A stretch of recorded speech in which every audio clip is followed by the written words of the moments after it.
We are live now. Let me get Discord on. Okay, there you go. Hello, hello everybody. We are back with more waterlogged teachings. Um, this time we have some single elim draft logs to review. Potentially from all three of us. We'll see. Yeah. Ooh, I'm excited. exciting stuff. Yeah, I'm And, hyped. and jumping into the real drafts this week. Yeah. Yes, because The Arena is non-arena drafts. notably Arena does not actually exist. It is just a product of our collective imagination. Agreed. And anyways, so we are here now with this is one of my logs. One of my logs which I thought was like a pretty confusing draft. So we'll see if we can. Maybe I like got a little too into it or something, and like I lost sight of the trees for the forest. I don't know. Forest for Yeah, the trees. I don't know which direction that would be, but we'll see. We'll see. I feel like not Well, knowing the Jason likes direction of that is forests. You know apt. this. All right, so yeah, I'll be taking us. I'll be the one navigating through this, and we can get started with our pack one, pick one. Just jump right into it, right? And here, this pack's like not that powerful. Crawl of the Void is not a very good rare. Yeah. It In is. fact, I would call it unplayable. Yeah, it's a Unplayable is a weird. strong word. You can. It's legal to cast, and it does things sometimes. But I think very, very, very, very, very, very, very high bar to put it in your deck. Would Yeah, you like call you it might. cheeky? Definitely not first picking it.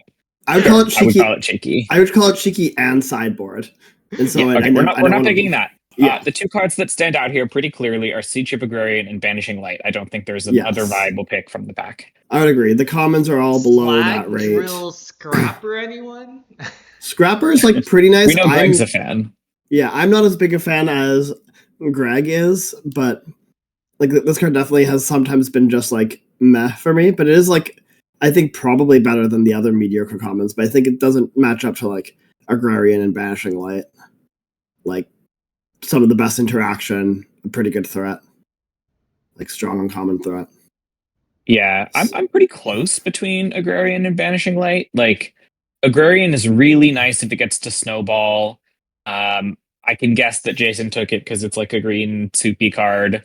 Uh, Banishing Light is just very strong removal, and like removal Yeah, is still quite good in this set. But I think both are quite reasonable.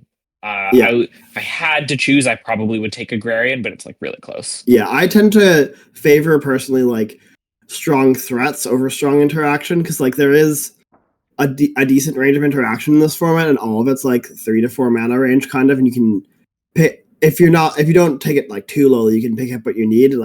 And so I usually tend to like something that Siege Agrarian is a nice threat and also like is one source of landers, and securing sources of landers gives you just a lot of options when you're in green. Yeah, there are in fact a billion removal spells. Yeah. This is true.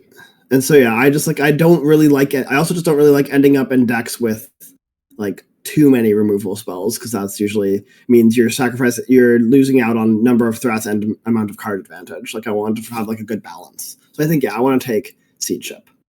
I think the card does more. And that sure is what Jason took. All right, and so pick two. Yeah. Yeah. Some cards stand out here. Tragic Trajectory is just like a premium card. Night Luminary I like a lot, but I don't think it's like nearly as good as Tragic. Yeah. Pinnacle Killship is a card that some of our teammates CFT are really high on. It's I'm really also good pretty and can high be on it. important from decks. I'm also I'm pretty also high pretty on high on it. it. I would say CFT's at least historically in this draft format been higher than anyone, but yeah, I think this is a pretty clear tragic trajectory Yeah, for me. I agree. I This think one's for not that interesting. yeah, it goes trajectory then kill ship for me. But yeah, like I have it over the luminary. But yeah, I think it's pretty easy. This card is just super efficient. Next Yep. pick. Next up, Paradox Haze. Paradox Let's Haze, fucking go. Time Spiral. All right, so I have here not we read have that card, and I will not these now. two. There is one card in the set with an upkeep trigger, by the way. That's hilarious. The All right. Hive Pool. Wait, that's really funny. Yeah, don't put. You don't need Paradox Savior Hive Pool. So here, cards that stand out to me are like Scanship, Titan, Divert Disaster. I don't know how to evaluate self-craft mecha, and it's like, especially in single limbs, like finding fodder is, I think, very possible, but like can be difficult. And then also this is a card that just like oscillates between like pretty good and pretty bad depending on whether or not you have your fodder when you play it. Mm-hmm. Yeah, I'm not a huge fan of it. Like, I think it's fine. It can be quite strong in some decks, but like I would take Scanship over it here, for Yeah, example, Scanship is, I pretty think, what I easily. want to take here.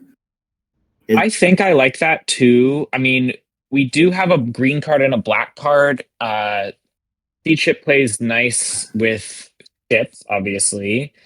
Um, Between that and like the Void Forge Titan for me, just because that card can be somewhat impressive, and we already have a black card, but I think I'd probably just take the card I prefer in the pack and just take a scan chip. Yeah, I'm not when with our green card being a lander card. I'm really Right? not that Tragic worried Trajectory about, can easily be splashed. or a scan chip can be splashed. Like, Sure. I'm not too worried about color requirements in this like approximate trajectory we're in right now. Yeah, agreed. I just went with Void Forge Titan. Can you speak to that, Jason? Are you high on Void Forged? Well, I did just take a strong black card. Mm-hmm. And yeah, I'm pretty high on Void Forged. In fact, performed pretty well in this draft. Like it drew a Okay. lot of cards. It is Yeah. interesting that it doesn't have very good stats, but it's a card that I've been like wrecked by from really good players a lot. And I Stats think are it's fake. probably just yeah, Yeah. that Agree is with a that. stats are fake moment where you need to know how to build around it. It's better if you're, I think, like a little bit on the front foot on board and just need some refueling, or have like cheap removal, like the tragic trajectory, to like stay not too far behind and keep drawing cards. The Yeah, life and loss is real, but if you can mitigate it. I looked at the single elim queue and I was sitting across the table from CFT, so I knew that I would be on the front foot and that the game would go long. So, You're so true for this. There you go. Yeah, I think I'm still like might lean more Scanship. I've been impressed by this card. Like 8+ flying 4/4 has just felt like a very achievable and like pretty nice spacecraft. But I don't know. I see the vision for this card. the biggest I thing to agree, me, but Scanship can be pretty awkward. So like it's the delta Mm-hmm. between the cards is at least very close for me. the Yeah, biggest thing to me is that I just took a black card. yeah. A No, that's strong fair. black Which is card that cares about similar things that Titan cares about. Yeah, no, that's very fair. I think I might have been over indexing a little bit on the lander card because we could also just like not be in the lander card. Anyway, moving on. We have this pack, and the cards in this pack that stand out to me are Follows Faithful and Graph Kill. Anything else anyone yep, else is looking at? How about the 2-for-1 not deal? really. The what? The buy one Mechanizoa, get one free. Oh, you're so true. We should click both of them. Yes, That's how it I shows up would. on the draft log tool. So Yeah, clearly, you know. yeah. But yeah, I think how have y'all liked Follows Faithful? Because it's a card that like I think is very, very powerful, but has also definitely been awkward because there's not that many creatures where I can like just like play Follows Faithful and point it at one of mine like super effectively. Like obviously, like there's enough random creatures where it's fine to do that, but like there's Virus Beetle, the black 2-drop mix a lander, and not many other like 2-drops that are like really nice to curve it with. Yeah, like I think it's when you read the card, you're kind of like, oh, it's so modal. It can do so many flexible things. I think realistically, it is actually quite hard for it to destroy an opponent's creature. Like those modes are much more situational than you would first think, and so it's really like a sacrifice your own creature, draw two cards with real flexibility that can matter in a lot of games. But you shouldn't like draft it like a card that is flexible. You should draft it like a card that says sacrifice your own creature, draw two. Which has made it a little bit worse than I expected it to be, but it's still a very strong card, and I would probably take it Agreed. over like Grav Kill as like a medium good common. I think Father's Faithful is just slightly more premium. Yeah, I'm leaning towards it as well. Yeah. Also, I will note that again, we took 2 black cards that want to like do the void thing, which Yeah. more Yeah. likely means we'll want something like this.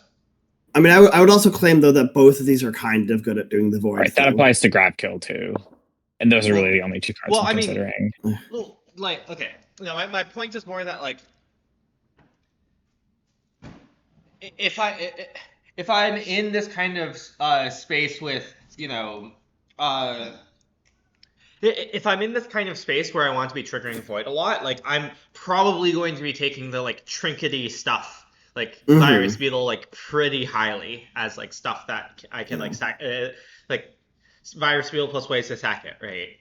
No, that's fair. That's fair. Which And I mean, makes it more likely that Father's Faithful is going to be good. Yeah, I mean, you don't have to push me very far. Like this card, I think is just a much better card than Graph Kill. So like, yeah, here for that. All right, we can move on. We see this here pack, and the cards that at least stand out to me are we have Interceptor Mechan, Depressurize, and a bunch of other commons in other colors that don't have black pips. I like the Mechan here personally. That card's just incredible. Yeah, I also want to note that I'm very, very low on Saurian Voidborn, so I'm not really considering it. This card has felt really underwhelming, but it seems like the kind of card that you'd think would really go into this kind of space. But I just think the cards being a 3-mana 2/2 is just like kind of unforgivably understated. So I just wanted to mention that because it looks like it would work, and I would also be taking Mechan here. I think. Yeah. I would describe Saurian Voidborn as a card that says the words.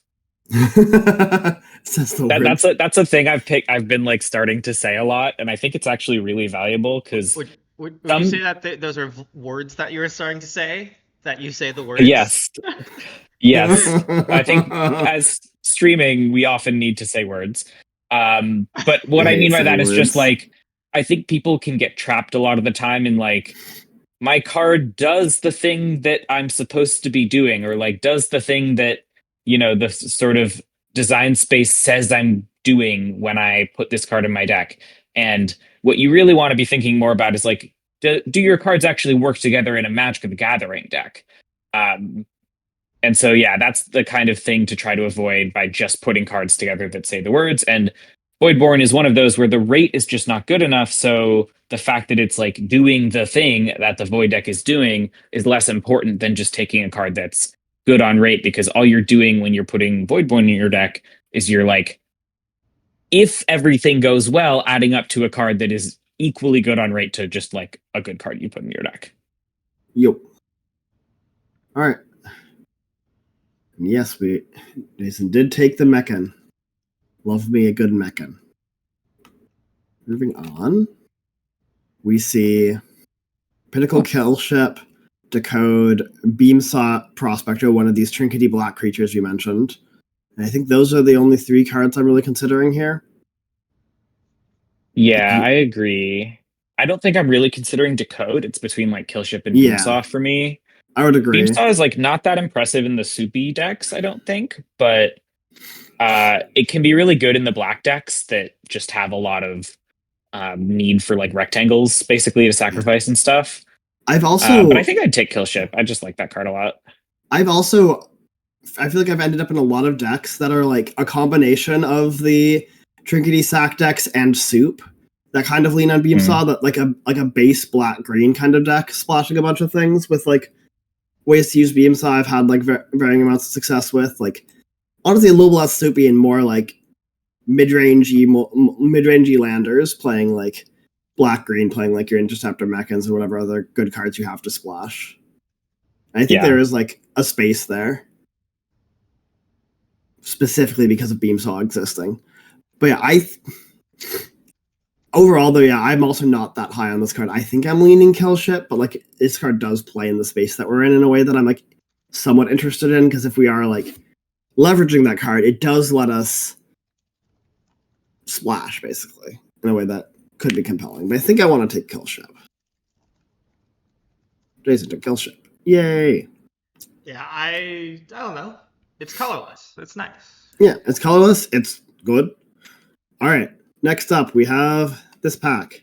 Cards that stand out to me are Peregrine Beckoner. End of sentence. Yeah. Yep. I think pretty I will clear on that say one. This this card's draft nice. gets more confusing in pack. Yeah. Like the start of pack 1 is not where this draft gets confusing. Yeah. This is the setup. Yeah, and so we can keep moving through this. I think I'm either taking Sacred Foundry or Swarmcrawler, and I kind of want to take Sacred Foundry because I don't love Swarmcrawler, but it does do some nice things. So I don't know what y'all think. I think this is like actually kind of interesting. I like Swarmcaller in the black decks, and it really seems like we're shaping up to be a black deck.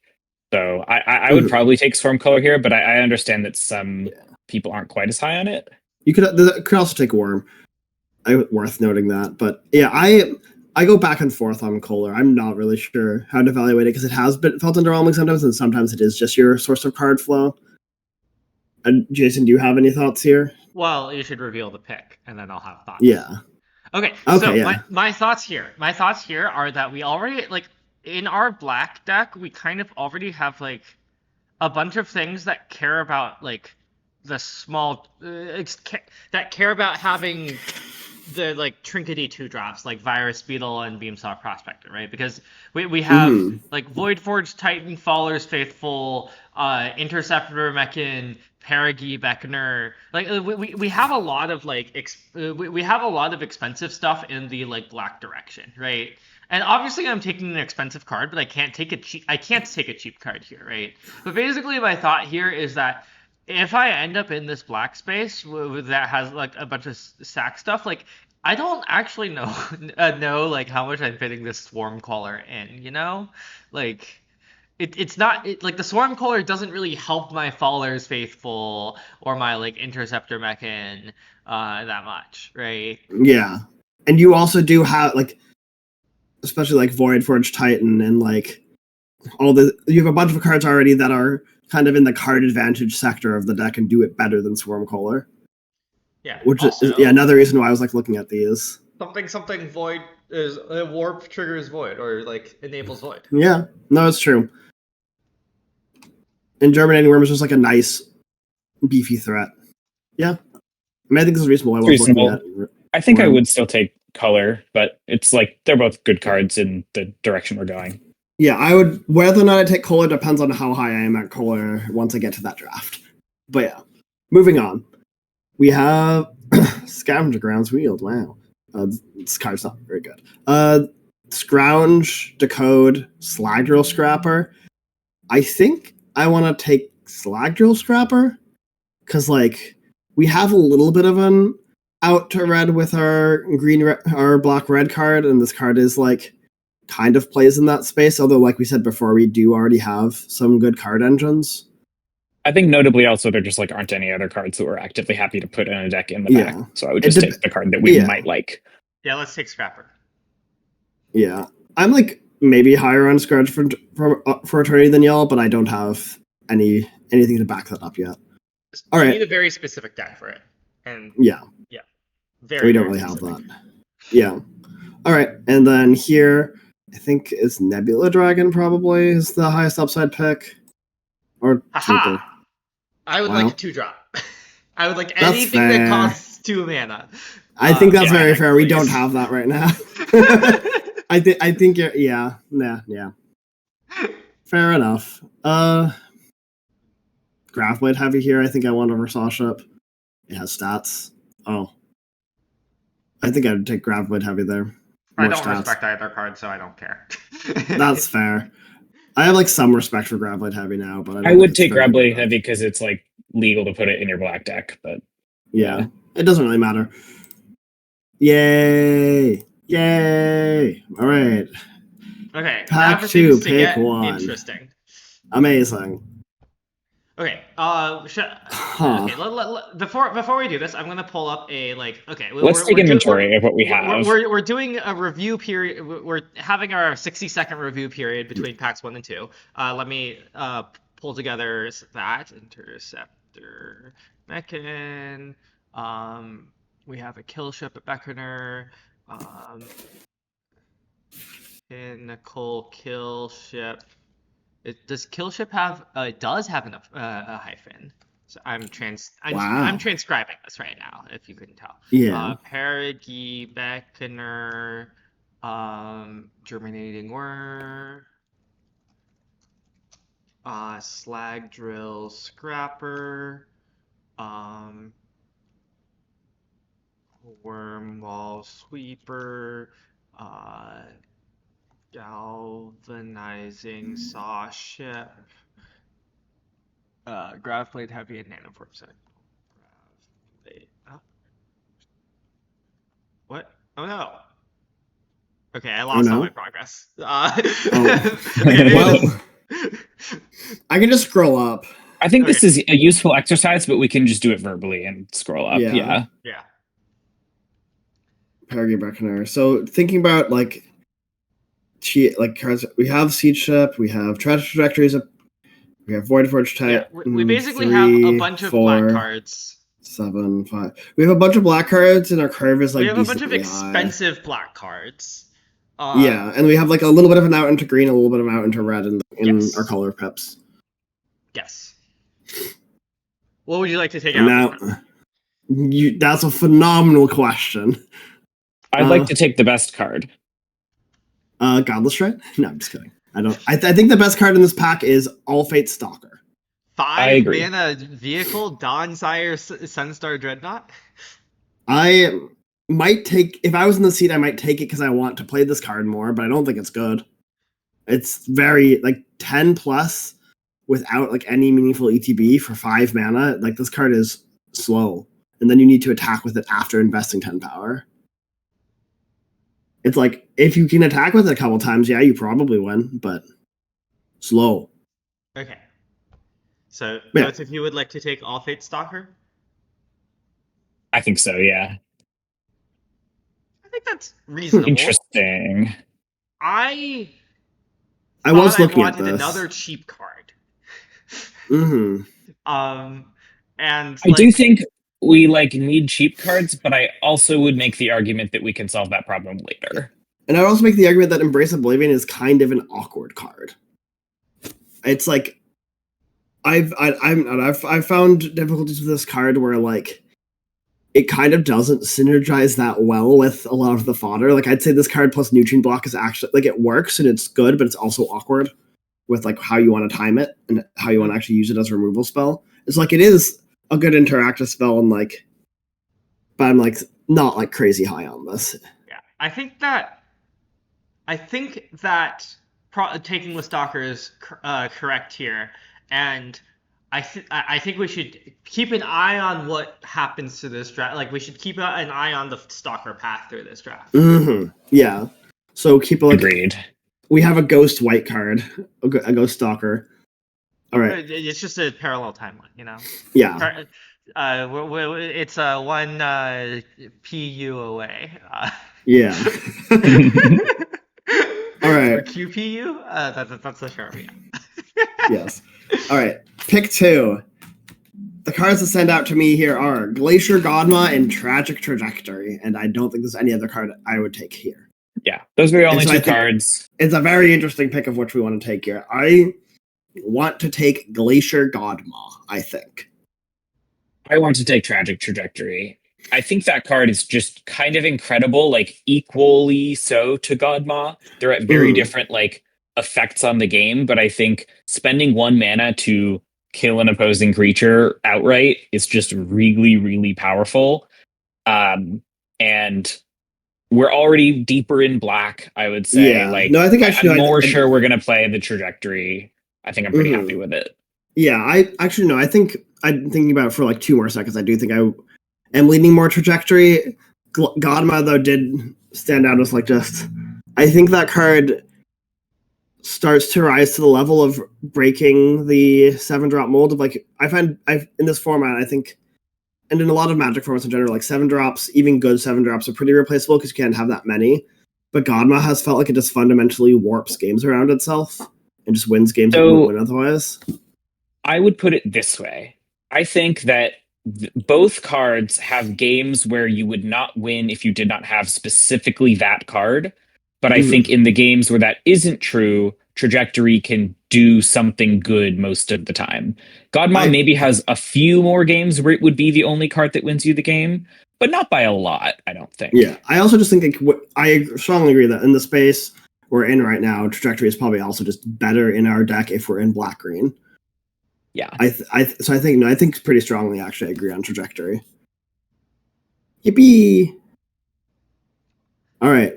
I also Moving don't think on. that this pick. I don't think this pick changes. I don't think the previous pick changes if you have all Fate Stalker. By the way, I think that like I don't know. I think we have a bunch of expensive cards. I would like a cheap card, please. Yes. No. Yeah. I think if I had all Fate Stalker, I actually lean more towards trajectory. We have one less cheap interactive piece.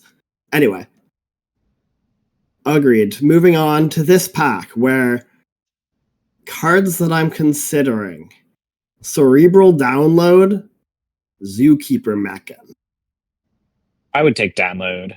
I would also it's take just Download. splashable in a way that Mechan Yeah. isn't, and I don't think we're Oh, yeah. realistically going to be in red unless something weird happens, which it could. I mean, right now we're in black and have outs to, like, we have Slagdale Scrapper and we have Interceptor Mechan, and besides that we have black cards and a C chip, and so I think ending up in red is very reasonable.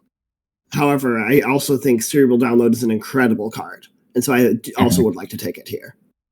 But I think Mechan is pretty reasonable and could easily be in our deck. Okay, past me took Download. Current me disagrees. I think that I think that in the not all Fate Stalker path, I should probably just be taking Zookeeper Mechan. I really need any cheap cards ever that are good and playable. And I think in the all Fate Stalker path, you're supposed to take Honored Knight Captain. Yeah, I was thinking that too.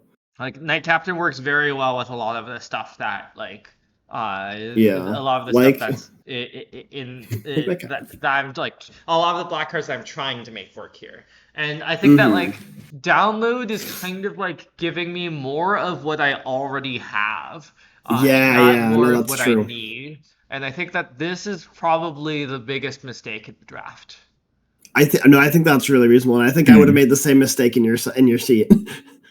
Love this. Didn't we take Plasma Bolt if we need cheap stuff that's defensive speed? No, I think Mechan is much better. Yeah, Mechan's both a better card, and specifically I want cheap creatures that work with things like Thaler's Faithful or Interceptor Mechan or Wormwall Sweeper or and also notably we have two tragic trajectories and an Embrace Oblivion. I don't think Plasma Bolt is a niche we really need to fill. If we pick one up, we probably play it, but I don't think it's something I want to prioritize almost at all at this point. Yeah, I guess. I just don't know if we're in red. We could be, obviously, but it's a little weird to me to take a base red card when we have quite strong cards. I guess I'm thinking of the alt Fate Stalker path mostly, but in both white and black. There are no. The thing is, there are no black cards in this pack. So taking the Mechan and taking the Download, you're sspeculating to the same degree. Right? Yes, and I would claim Download is speculating more because if we're specifically in the black path without green, splashing this is harder versus this is putting us down a route that we already have some infrastructure for in black-red. I think the fact that we have two red cards here and one of them is a close to premium uncommon is very big. Yeah, that's reasonable. Yeah. Anyway, so yeah, I think I would have made the same mistake, and I think I agree with Mechan. I think I'm leaning in that direction because I do think also I was a little bit worried about this blue pit being an awkward part of this card, and like Jason said, we have infrastructure or card advantage already. It's interesting that we are notably drafting around. How should I put this? We're drafting around the deck we have, even though we don't know what the deck we have is. I think that's just important to kind of consider here, where we're saying that we have a bunch of expensive cards. We don't know exactly which ones are going to make our deck, but we know that whatever cards make our deck will be expensive. And so that's something that I don't think many people do if they just don't know the colors they're going to be in yet. We know we're in black, so like we have kind of a structure of a deck, but Yeah. whichever the other cards are, they're going to be expensive, so that's why like the download doesn't actually add very much. Yep. So I think that's a very reasonable thing. Yeah, it's just like you think about the cards that you already have, and you think like, okay, I have a kill ship, I have a Void Forged Titan almost certainly, because like there's like it's very unlikely that you're gonna end this draft without at least splashing Void Forged Titan in the two tragic trajectories, right? Like it's really hard to end up like without those cards in your deck in some way or fashion, right? Yeah. And so like you have a kill ship, you have a Void Forged Titan, you have like a couple more things that like give you ways to spend it, like Faller's Faithful or like Perigi Beckoner, and so like like just you can know at this point that yes, more card draw will be good. Like this download was very good against CFT, but like I don't think it's what this deck needs. Also, it was especially good against CFT because I'm sure if I didn't take it, CFT would have taken it. But I mean, okay, maybe it would not have gotten that far, but yeah. All right. Fun fact about the download pack, by the way. I remembered seeing the space-time anomaly in the pack, and then I faced off against CFT, and they were playing blue white, and I spent all 3 games very scared of that card every single turn, and like it never came, and I don't think the CFT actually had it. That's very funny. It was nice. That's funny. All right. Anyway, moving on. We have this cerebral download now. And so, what do we want to take here? I think our options are Survey Mechan, my beloved, and Sammy's Curiosity. Yeah. I Sammy's think there's being like a cheap. similar logic to the expensive cards here, where Survey Mechan is just a very expensive card, but I think the delta between these is a lot larger, which makes me hesitant. I think we probably just like straight up need the Curiosity, but it's unfortunate. Is how I would put it. So, okay, you should click on show pick because I want to talk about this. Yeah, I was leaning Mechan, but I am not sure. There is a big difference here to me between this pick and the previous pick. Obviously, the fact that we have a download from the previous pick does make the Survey Mechan worse, or like more replaceable, in that we literally have a thing that could replace it. But the difference here is that I think Survey Mechan goes in all worlds, like even the 2-color decks. Like this is a card we can play, whereas like download does not get played in all of the decks. Yeah, agreed. And so Sammy's also does not. Like Sammy's is like, going towards green, which we have 1 green card. Yeah, like Sammy's only gets played in the worlds where we played green. Survey Mechan gets played in all worlds. Download only gets played in the worlds where we're green splashing blue or like main blue. So yeah, I think that this pick is fine. I think you could still argue for Sammy's Curiosity, and also if you picked if this was the line that picked All Fate Stalker and Honor Knight Captain, you could also argue for Emergency Eject, but I think I would still take the Mechan in that case, because Emergency Eject, like we already have a bunch of good removal. That's not necessarily what we need. If we're in the white-black line, I do actually like the Mechan for being a little more card draw, but yeah. Yep. I agree with this, I think. Yep. Moving on. I don't know. I think it's interesting. I do think there's still a possibility that like Sammy's was better, but I just didn't feel confident enough that I wanted to be green, I guess. Yeah. No, that makes a lot of sense. And that, yeah, I'm trying to think if I conclusively have an opinion one or the other, because it is like an important choice to. I think Mechan is just like an incredibly strong card is part of it. Yeah. Like even if we don't play this download, we're going to really want a Mechan. And even if we do, it's still just so strong that like, I think basically this is one of those times where there are no hard and fast rules in draft and you're always making trade-offs. And so, yes, while it is true we need to prioritize cheap cards, we're willing to pass that up for a single pick and then accept that we are going to need to even more heavily prioritize it going forward so that like we can get a card of this power level. Oh, I think for me. Oh yeah. Oh, go ahead. No, you go. I was just saying, for me, the fact that it's a card that goes into every single deck that we build when we're in a space that's like we're not sure exactly where we want to go and we want to follow the powerful cheap cards and just powerful cards in general makes me very happy to pick Mechan. Another I will also note, like, convincing. we do have double tragic trajectory, which does go a pretty long way, not all the way certainly, but a long way to like not dying while you're cracking landers early, which is kind of what we might want to do if we end up in the green space or this Mechan space.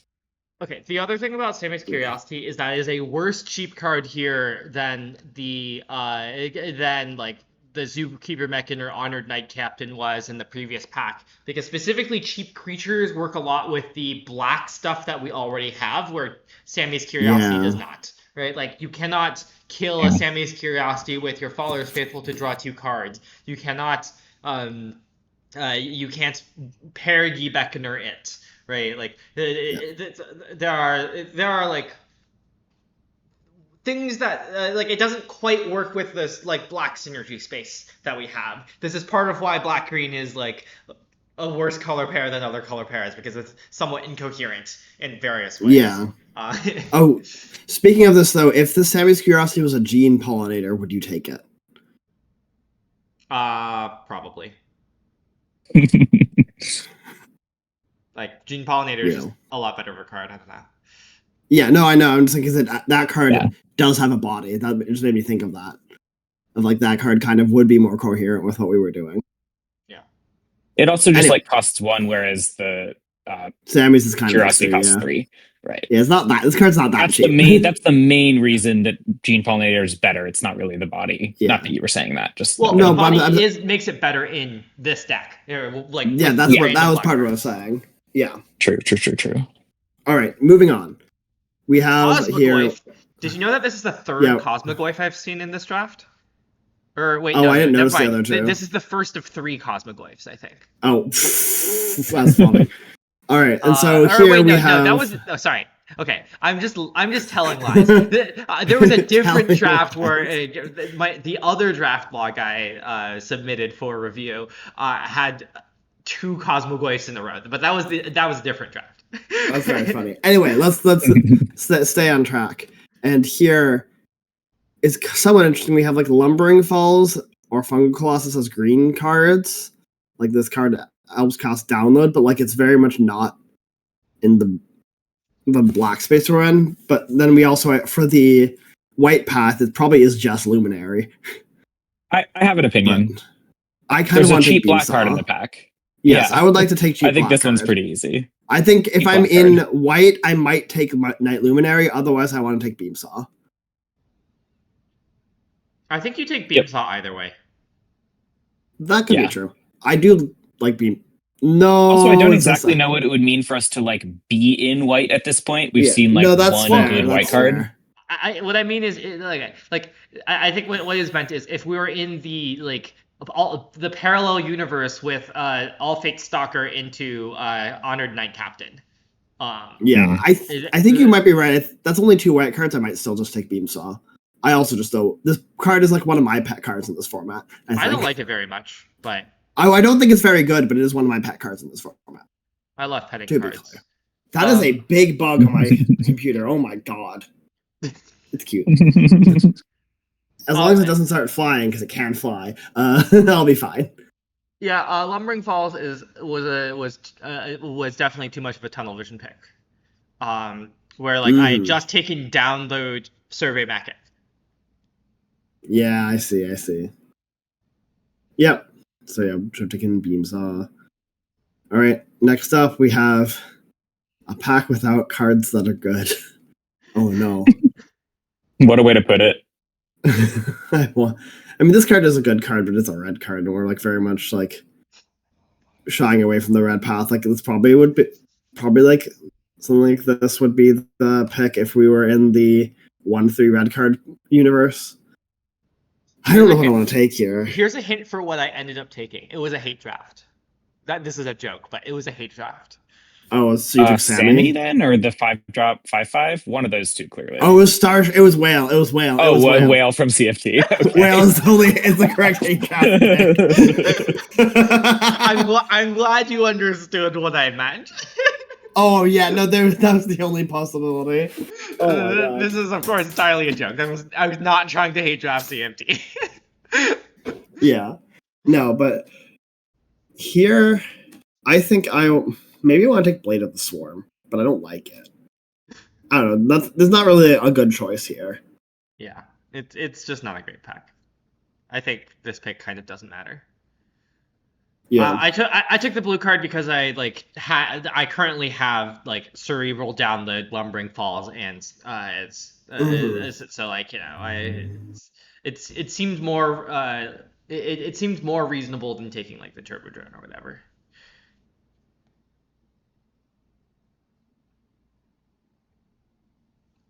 Yeah, I think I like that. Mora? Sorry, I had dealing with a bug for a What second. got killed?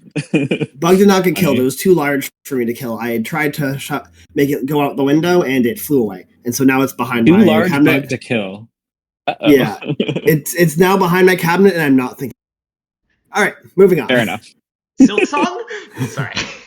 Yo, Shaw. All right. This pack has cards in it, definitely. Wow, I know what card I would take if I had 2 white cards in my pile. Yes, I also know what card I would take if I had 2 white cards in my pile. Although I don't love Starfire Pilot.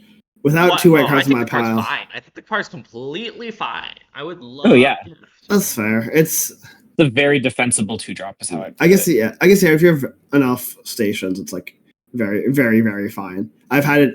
I think I've been scarred by experiences with this card where I wanted to attack with it. That was my mistake. But yeah, without that, I'd probably just take a Torpedo or something. I don't know what I would pick here. Yeah, Nebula Dragon's reasonable. It's a 7 mana, which is scary. I thought that there's no card. My reasoning was there are no cards in this pack that cost 2. That I think I can put in my deck. So I don't care on that axis. I don't think I'm putting any of these cards in my deck. So I will take the one that is like the highest quality one of them, just in case I do. Yeah. Yep. No, I think that's very reasonable, and I agree that that's the highest quality card. All right, moving on. I think in the hole we've dug ourselves into, I want to take the Shattered Wings. I'm like in the white path. Exit Savior is probably fine. The rest of these cards are yucky. Yep. I'm like not even convinced that Exosuit Savior is like good in the white path. I just like don't have anything. I agree. But I agree. This card is like very, very bad if you don't have things that work with it. You would take it, but whatever. Yeah. Yeah. I mean, yeah. I'd still look at Shattered Wings. Next one we have is like, I think just Skittermaw. This card is like fine as the worst black creature that you could sometimes play. Is how I would describe it. I would just take Sky Stinger. That's like a real Magic card. That's true. Yeah. Maybe I think I haven't played much with Sky Stinger. I guess it just trades nicely. Like, yeah, I think it's just a better like medium creature than Skittermaw by a little bit. It's just useful to block flyers in the format. 3/3 at the start is a little bit better than 3/3 that grows to it over like a turn cycle most of the time, I would say. Yeah. No, and I've definitely gotten, like, I was at the spot where I was like, yeah, this card's pretty playable, and been disappointed by it enough times that I'm like, yeah, I think it's bad enough that I'm happy taking Sky Singer here, despite still, I think, being much more in black than in green. But we like have green cards now. As far as I can tell, I blacked out. I have no idea why I clicked on this card. I don't know. I think it's because you want to be. Happens to all of us. Maybe there's a huge bug on your computer, Jason. Yeah, like a bug the size of your monitor, surely.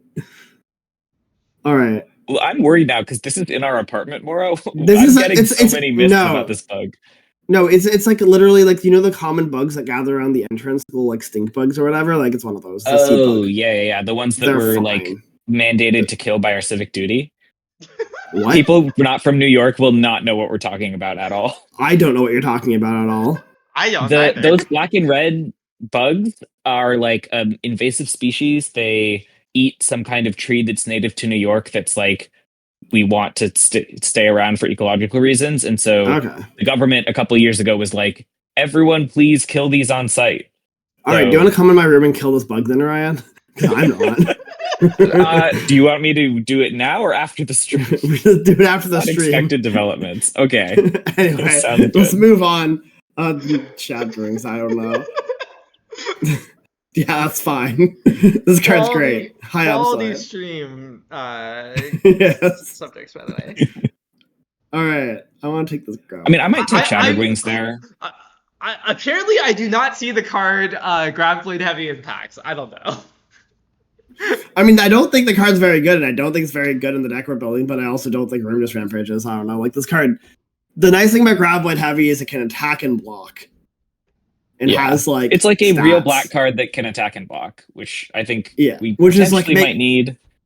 But we already have one. Like, I don't care that much. True. We don't have. We're not playing two. It doesn't matter a lot. Our artifact count is pretty low. It's probably a pretty awful card. It's both clear and not important. Yes. Okay. Let's take stock of our 2 packs. Yes. So in some worlds we have 2 white cards. In some worlds we like maybe have more red. Like if our download is a Zookeeper mechan, like this like 5/5 even looks kind of reasonable. You know? Yes. In this world, we're in a worse spot. Agreed. In this world, we're like kind of trying to be in green, right? I guess we don't have the Sky Stinger, which actually kind of matters. It matters a little, yeah. Yeah. We are like trying to be like, we're trying to be like green-black soupy with like some other splashes. That's how I'd describe it. Would you say that's proper taking stock? Any other comments on our deck so far? Or shall we hit pack 3? I guess like 3. How many cheap plays do we have? Just a quick scan is important. Yeah, we can keep a quick scan of our like 2 cheap plays. It's like very few. Tragic Trajectory. I don't think this counts. It kind of not counts. really. It counts in terms of a spell that does not cost much mana for like double spelling and stuff. It doesn't count as first 4 turns of the game reliable. Doesn't count as like don't fall behind, really. Yes, and we're also like don't really have stuff for it. We have 2 Tragic Trajectories and everything else costs 3 or more. And by everything else costs 3 or more, one thing costs 3 and everything else costs 4 or more or less. There might be like one other thing. Was there one other thing? Or am I actually right? I hope I'm not actually right. Oh, I'm so correct. Yeah, we have like 1 3-drop and 2 1-drops, and the rest cost 4 or more, it seems like. Yep. I guess this costs 3. Anyway, we have no cheap cards. Moving on to pack 3, pick 1. We see the following cards. These cards. Are we able to select a cheap card? Not really. We can go into Cryogen Relic. That's a cheap card. That's like the only one. You could take Comet Crawler. The best we can do. That's a pretty damning indictment of where we're at. Okay. I have Heracule Mechanizer is good. Okay, in reality, I will note that we have a Lumbering Falls and a Cerebral Download. Yes. No, I'm leaning Cryogen Relic here, and we also have the Embrace Oblivion. Yeah. Yes. I think. Okay, I can. Canon Timeline. I'm taking Cryogen Relic. The White Timeline. I'm probably taking one of these 2, whichever one we think is better. I think I like Light Luminary better, but like. Might be close. I think the Night Captain's better in this deck. Yes, agreed. It's just better at blocking. Mm-hmm. That's probably fair, yeah. But yeah, I think Cryogen Relic here. So, okay, I have a question. In the canon timeline, are we supposed to take Honored Knight Captain anyways? I think no. No. Like, we literally have no white cards, right? Okay, I have another question. If we scroll up back to this download pick in pack 2. Mm-hmm. We were talking about taking Zookeeper back in. Is it unhinged to take Honored Knight Captain anyways? I'd What say red cards do we yes. have at that point? Well, We at this point we have the 1-drop 1/2, and we have the black-red Gravedigger. Okay, that is a reasonable enough amount. I would take Zookeeper over Yeah. Honored Knight I Captain also every think time, I think. I kind of think Zookeeper Beckett is a better card than Honor Knight until you have a boosters. I mean, I guess boosters aren't hard to pick but up. the Knight Captain is definitely better with the black cards we have. Faller's Faithful, Perigi Beckner, Embrace Oblivion. Yeah. I don't know if it's correct, but it might be better. I don't think so. Like, I think this card's actual just like it has some synergies. I agree with this, but it's also like, I don't know. It's not like we have like if we had. I guess how I'd put That it is a very interesting pick of like it's kind of like the edge rover we pick also have we were talking we about also have last parody, week, yeah. where it doesn't make any sense with the deck that you're currently picturing you're going to be in, but it does both make sense as one of the stronger cards in the pack that you should be scanning anyway, because we don't know what our ultimate deck will look like, and a card that works with the actual magic cards we have, even if it doesn't work in the colors we think we're in. So I get why, Jason, you're suggesting it, and it, like, for people who were there for the edge rover discussion, I think it makes a lot of sense to sort of synthesize that and then add the layer of this being like, we need cheap cards and we might need to pull this deck in the direction that structurally just like allows it to do that. White for sure has like I think the most playable 2-drops in this set. All that being said, though, I think that's stretching it. We already have some good red cards. It's much more realistic that we could actually build a black red base deck. And so I would probably still take Zookeeper, but like it's interesting to think about. Yeah, I just like, yeah, to be clear, I think if you don't have the All Fate Stalker, you're supposed to take the Zookeeper over the Honored Knight Captain. But like, I did want to bring it up because I think it's not insane. I do think not taking the All Fate Stalker was also a pretty large mistake in this draft. Yeah, I mean, like, yeah, certainly, okay, like, certainly if we had the All Fate Stalker, things would have gone more smoothly, but, like, I'm just imagining, like, even, like, let's just say the All Fate Stalker, which is, like, struck from the pack, right? Like, it is not there, yeah, right? Yeah. And we took the Embrace Oblivion. Like, I'm just, like, somewhat curious, like, if we were still supposed to go into it, because it feels like the best spot that this draft ends up in is black-white, actually, after looking at it. And like in this pack 3 pick 1, I don't think is a bad archetype. Like this pack 3 pick 1, like scrolling back down, like let's say we just didn't take this download, like if we didn't take the download, we don't have that many red cards still anyways. Like even if we took Zookeeper over download, like I'm pretty sure you're supposed to take Knight Captain here if you don't have the download, right? Oh yeah, definitely. Like in that world, you have like more like slightly more black cards. I think like you have the 2-mana the Beamsaw Prospector, right? Yeah. This was a very good draft to choose, I think. Yeah, this is a good first draft to go over. Okay, let's go back to where we are currently.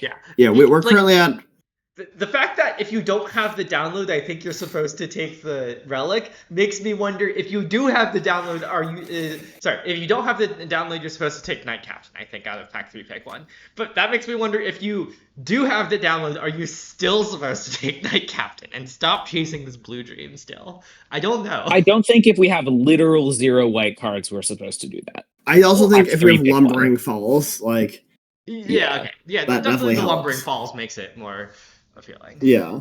Anyway, if we have specifically All Fate Stalker and All Fate Stalker and the draw 3, then I guess it's interesting. But yeah, I would like to highlight that this pack sure has Edge Rover and Cavron. We still think we're in green, right? In fact, we picked up another blue card, which makes us more likely to be in green because we have a Lumbering Falls. So we all know what the right slam the Edge Rover. Yeah, it's Cavron Harrier. It's clearly. No, to not get too far down the jokes path, I think I do want to take Edge Rover here. Yeah. Let's take Edge Rover. It's a cheap card, and it is landers, and it's green. Yeah. In the Amazing. white line, we take the Starfighter pilot, and we feel good about ourselves. Yeah. Agreed. All right. Next up, we have this pack. There sure is a Mouth of the Storm here, and there sure is a Faller's Faithful here. And those are the two cards I'm looking at. I would like to take Faller's Faithful and be sad that we don't have Mouth of the Storm. Yes. No, I don't think I actually ever want to take Mouth of the Storm here. It's too expensive. But I'm just sad we don't have the 2-1 that makes a lander. Jason's silence was making me suspicious. I think that you are not allowed to take Faller's Faithful here in the canon timeline. You have nothing that it works with. It doesn't do anything in this deck. Yes, it's cheap, but it is a 3-mana 3/1 in the deck. No, that's fair. I was maybe being too... Look, sometimes you want to pay 3 mana for a Monoist Sentry that has 1 less power, Jason. Don't worry. I have ways to do that. I have... Don't worry. My final deck has many ways to pay 3 mana for a mediocre creature. I was not short on that. Fair enough. Yeah. Is there any argument for the Psionicist? Oh, yeah, that might be better. Maybe. I was thinking that the way my deck was shaping out doesn't use it very well, amusingly enough, because like my cheap cards right now are like, especially like the 2 tragic trajectories are not a combination with Psionicist, because you usually like double spell with the trajectory as your second spell. Yeah, that's true. Yeah. Like, obviously, Mouth of the Storm is expensive and I hate it, but Psionicist doesn't cost 2 either. So, I don't know. Yeah. Like, yeah. Maybe also, Mouth of the Storm does, like, catch you up from being behind. Yeah, I did give a long thonk about whether I should take Psionicist. I do not believe you can take Faller's Faithful, unless you're in the white direction, in which case you take a very, very happy Faller's Faithful, and I hate it. All right, let's keep going forward. Yeah, I was thinking about the Psionicist a bit more, because I think I might still take it here. Like, whatever. But I don't know. It's close. Yeah, keep pushing we can move forward. on. Wow, cheap card. I want to take the Synthesizer Lab ship. Cheap card doesn't affect the board and is close to being like. It's still in kind of our third color, but I think I would still take it. Yeah, amazing. Okay. All right. Yeah. Beetle. I want to take Beetle. I think here. Yeah, I would also notably say one thing. Sorry about Synthesizer Lab ship is that like cheap card doesn't affect the board immediately, but it does brew itself pretty quickly and then catch you up. So I would still count it a little bit toward like having cheap cards in our deck, and that's why we're taking it there. Yeah, it is harder though with. Yeah, it's harder though with Lab Ship when you don't have the cheap creatures to get it to 2, so it can start crewing itself with your random trinkets. Look, there are not 0 problems. Yes. Hello, Lab Ship. I gave up on black too fast, I think.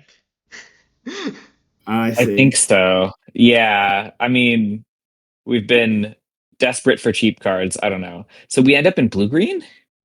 Yeah. I like... Flashing the trajectories?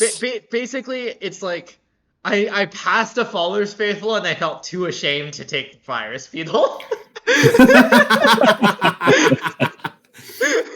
Oh my god. It sounds like there was a lot of good reasons for making picks happening in this draft.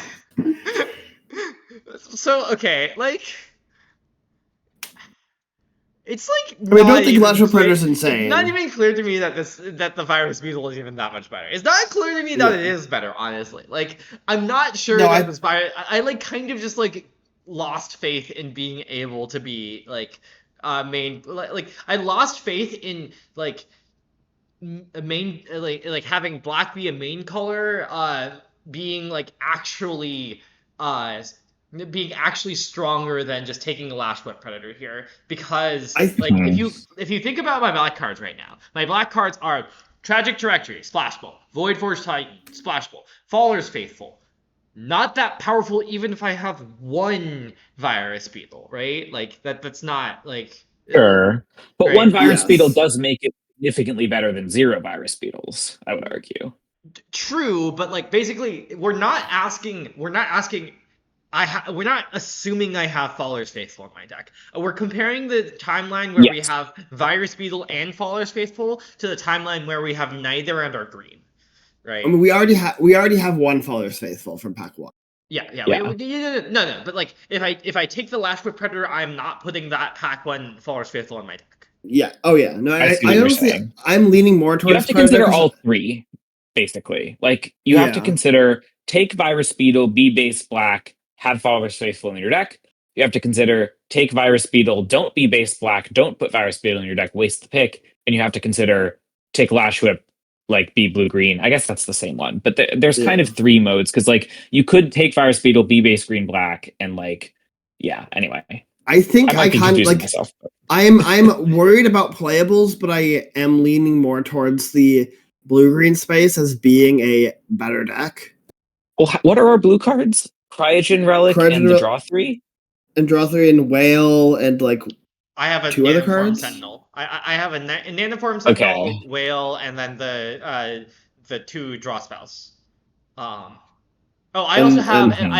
a Lab Sinister Chef. Cryologist and a Lab I, Chef, I right? just I just Oh, still right. I also have I Lab Chef Mouths of the definitely Storm. Like, I have a lot of like at this point, all of my best cards are blue. okay. Okay, the Mouth of the Storm counts, yes. I still think I like the black on balance better, and it's not like we have that many actual fixing tools yet, Okay, right? let me put We it have a this way. couple. So we have 2 fixing tools. Sorry, 3 fixing tools right now. We have Edge Rover, which is a little bit fake, but not that fake because like we're pretty happy to trade it off. Yeah. We have Sea Chip Agrarian and we have Lumbering Falls. Like that's enough for Okay. a light black splash. It's like not super happy, but it is enough. Um, Yeah. and Agreed. so like our best cards are definitely blue right now in the canon timeline, right? Cryogen Relic, I believe our best cards, like somewhat in order, are like Tragic Trajectory, and then like all of our blue cards like Download, Relic, Mouth of the Storm, Lab and Ship. Lab Ship. Uh, and That's like true. Oh, I our forgot next about the best lab black ship. card Yeah. is like pretty far down actually. Okay. Yeah. That's reasonable. I could So see like basically trying to be blue green and splash exactly the trajectories or yeah, something.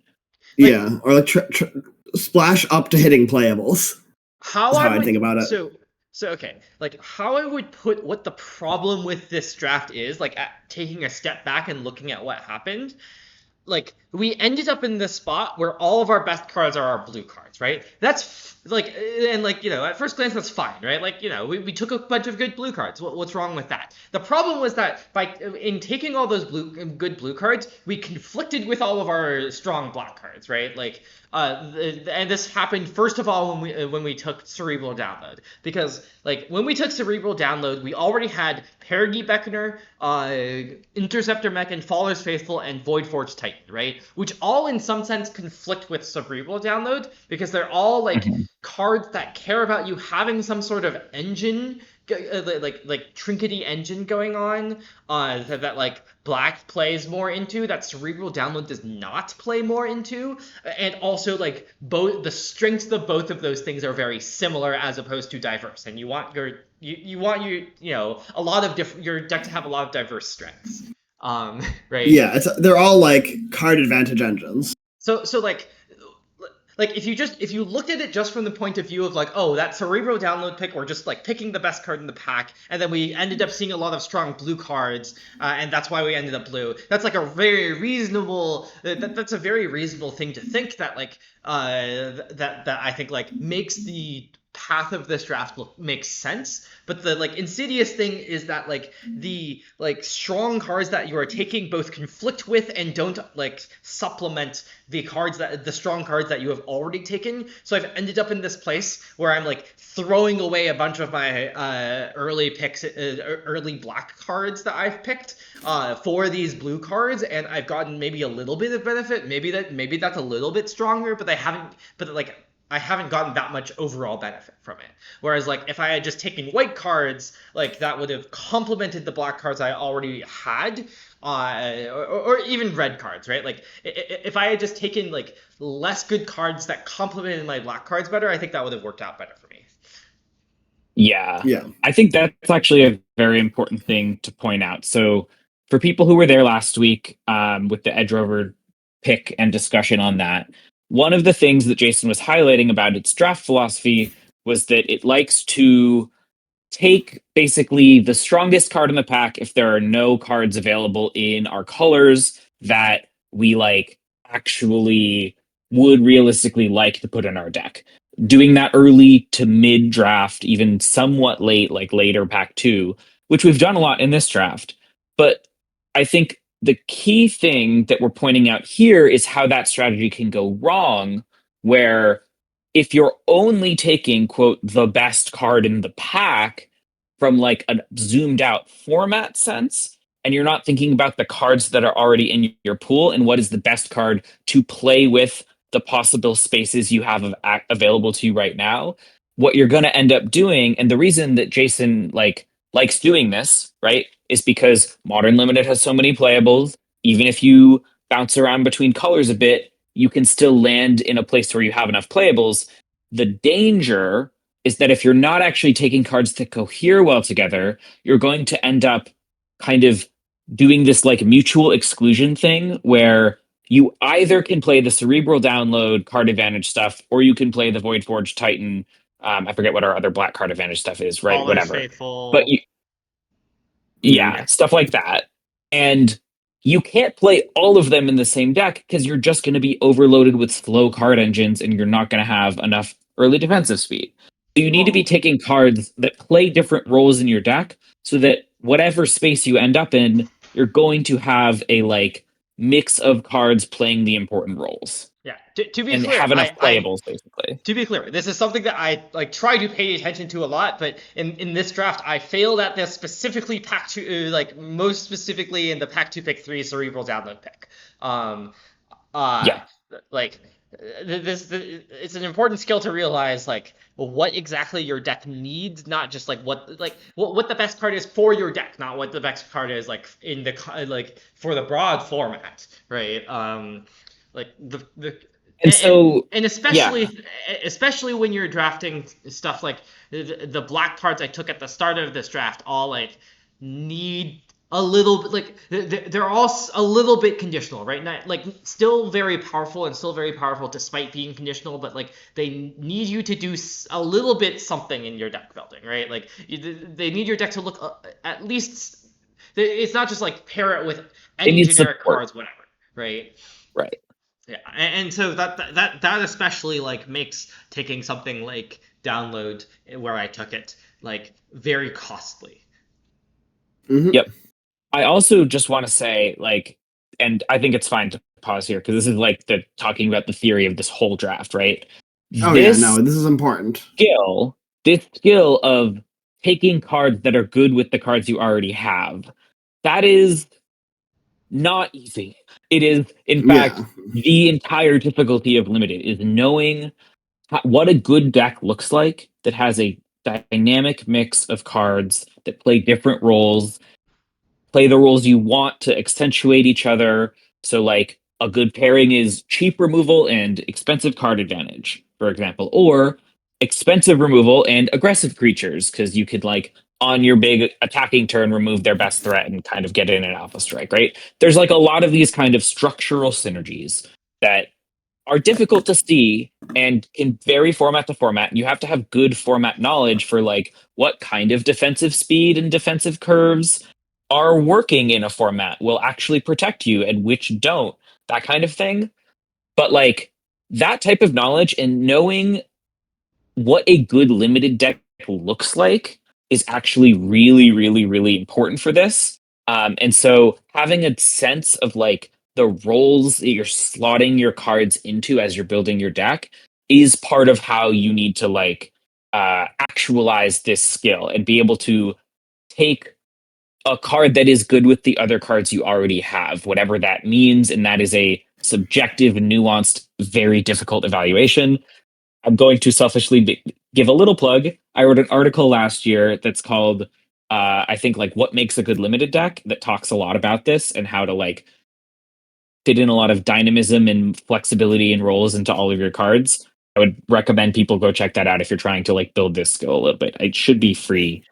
I'll try to link it in the chat. Let me go try to find it while you guys talk about the next couple picks. Yeah, the other thing I want to say is like you're saying, what makes a card good and what makes a card good with the other cards you have is a very flexible and like malleable thing that as you get better in a format and play more cards in different situations, you'll like unlock more and more of like these different kind of interactions. Like I've personally very much, a lot of formats have like, yes, these are your 10 color pairs and these are what you're doing in those color pairs.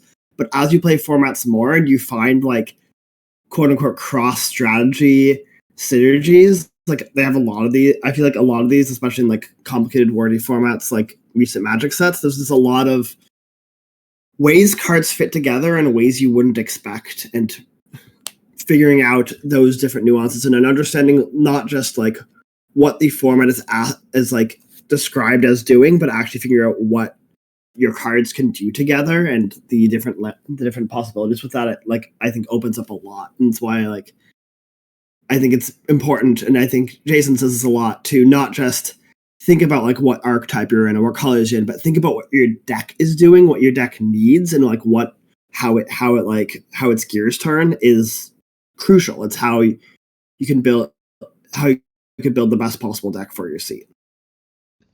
Yeah, I think that the rest of this draft is not that interesting. I think you should just click the checkmark show picks button in the top right, and I don't know. It's just like, okay, at this point I've been locked into my blue-green seat basically. And I just like take the cards that make sense from there. Like, you know, the end of pack 3 is never like that interesting. And I end up with a blue-green deck splashing black. I splashed the two tragic trajectories and the Graveblade Heavy, though I did splash.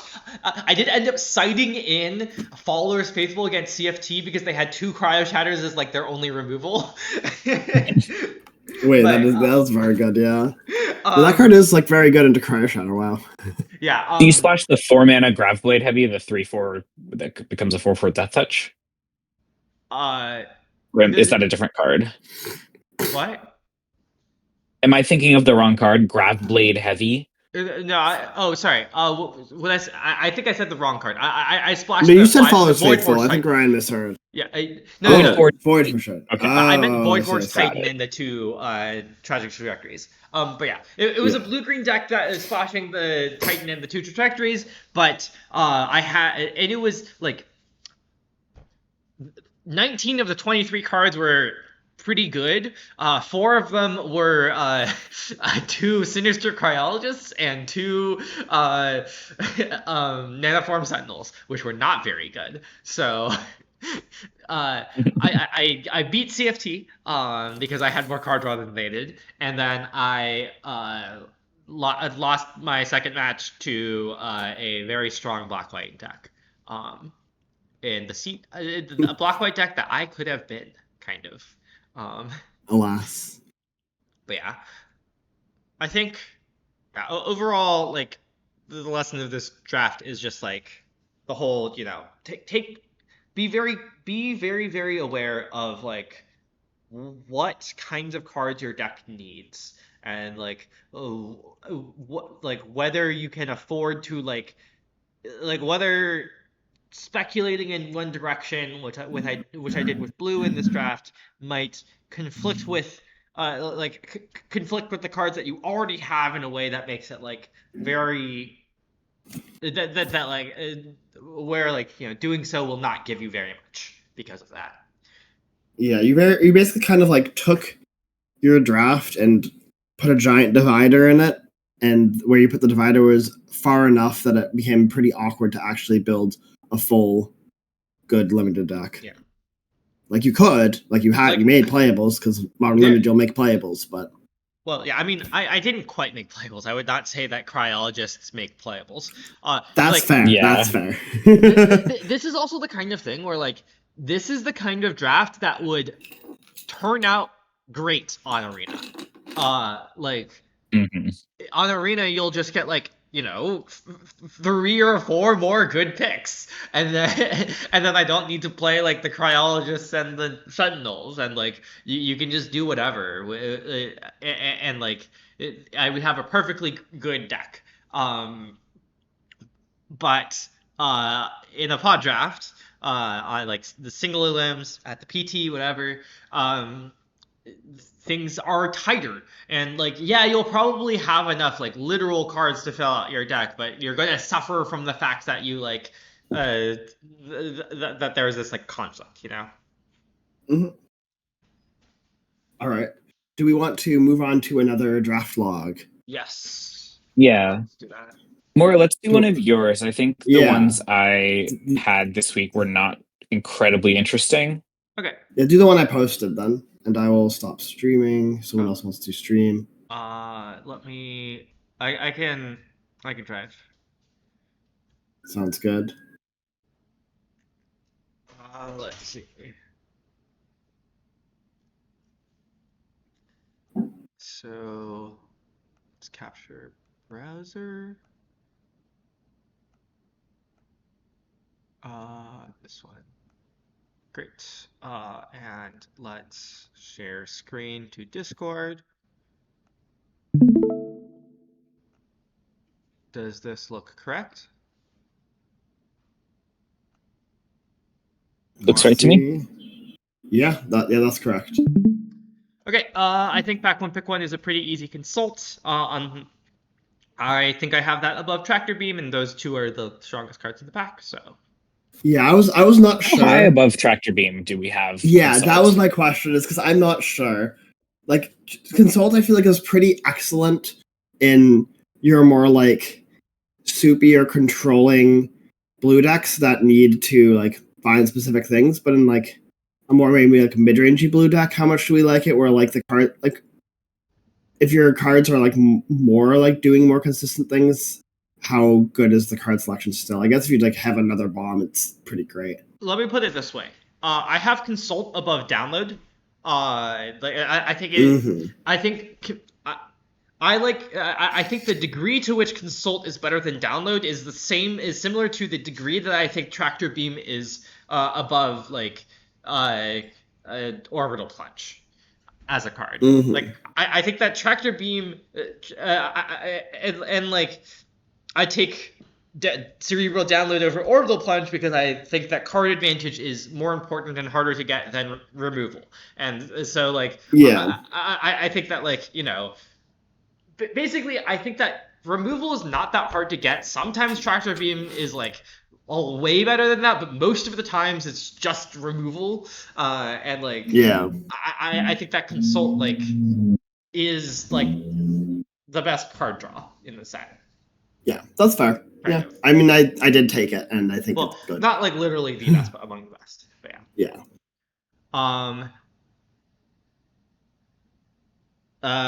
Okay. Pack one, pick two. The cards that stand out are Focus Fire and Alpha Rail and Lost in Space. I think Lost in Space is the coward's pick. Agreed. I think that card is like too much worse than Focus Fire, though it like synergizes a little with Consult, certainly, because both format instincts. I think that. But so does Focus Fire, just being cheap interaction with card draw. Yeah, I think that Focus Fire and Alpha Rail commit to similar degrees. Given that we have a consult, Agreed. right? Like this adds black, this adds white. I think I slightly prefer blue white to blue black, and this is more splashable. But Alpha Rail is a better card. I think that I think that right now I am very low confidence on this pick because I do not know how highly I should be rating Alpha Rail. I agree. I think I actually slightly prefer blue black to blue white. They're very close. Both are quite good decks. But I think blue black has been really successful, especially recently. I felt like in the metagame of the format with what people are doing. I'd probably take Alpha Rail here. I think I've heard that the card has quite good stats. I've played with it a little bit. It seems to go in decks that overall feel quite good, even if the card's rate doesn't really read incredible. So I would probably go with that. And I think I can just like pick up Focus Fire more easily. So I like Alpha Rail, but like very marginal. I could see taking either. Both are fine. Yeah. I honestly might lean towards Focus Fire because we like took a card draw spell. This like works better with it than Alpha Rail works with it, technically. Yeah. Um, This is like a tiebreakers pick. yeah. Yeah, I took Alpha Rail. I like blue black a good bit. I think Focus Fire is reasonable. But Alpha Rail is also a card I want to play with more because early in the format I was really unimpressed by it, but like I've heard enough good reviews that I was like, I want to cast this card and have experience with it. I think one of the things going on with that card is that the choice on the discard always feels bad, even if it's affecting the game well for you, Yeah. if that makes sense. Like you don't like discarding a sweet artifact, and you also don't like discarding two, but both times you have like clearly gotten an advantage in the game Yes. for like a totally reasonably statted creature. And so, yeah, for that reason, I think like people might experience the card worse than it actually is. I also think like certainly sometimes have felt that. there's some decks that are trying to like play like a really big game where like I just care a lot less about looting, and looting feels kind of bad. Where I'm just like, Because you want both lands and spells is the idea. yeah, I want lands and spells, Yeah. and I kind of just like my cards are going to get me there from point A to B, but I kind of do care about almost all the spells in my deck. I think that you're underrating the looting in Alpha Rail. Alpha Rail provides for a big game deck still. I would agree, and that's part of why I'm like taking it. I think it's like pretty good, and it's like it is looting 2 cards. That's a lot for a creature with a body. Okay, let's like move it is on. Powerful. Yeah. I think we should move on. But also, yes. I think that we should have no feelings. Feelings are bad. Yes. You're so let's not universally give that advice.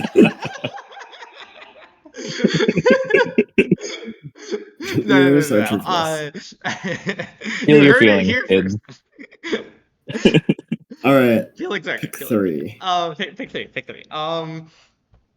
Let's. I'm not. I don't care about splitting the timeline. Also, Yeah, I don't care about splitting the timeline here at least. Not yet. I see 2 real cards that I'd consider here.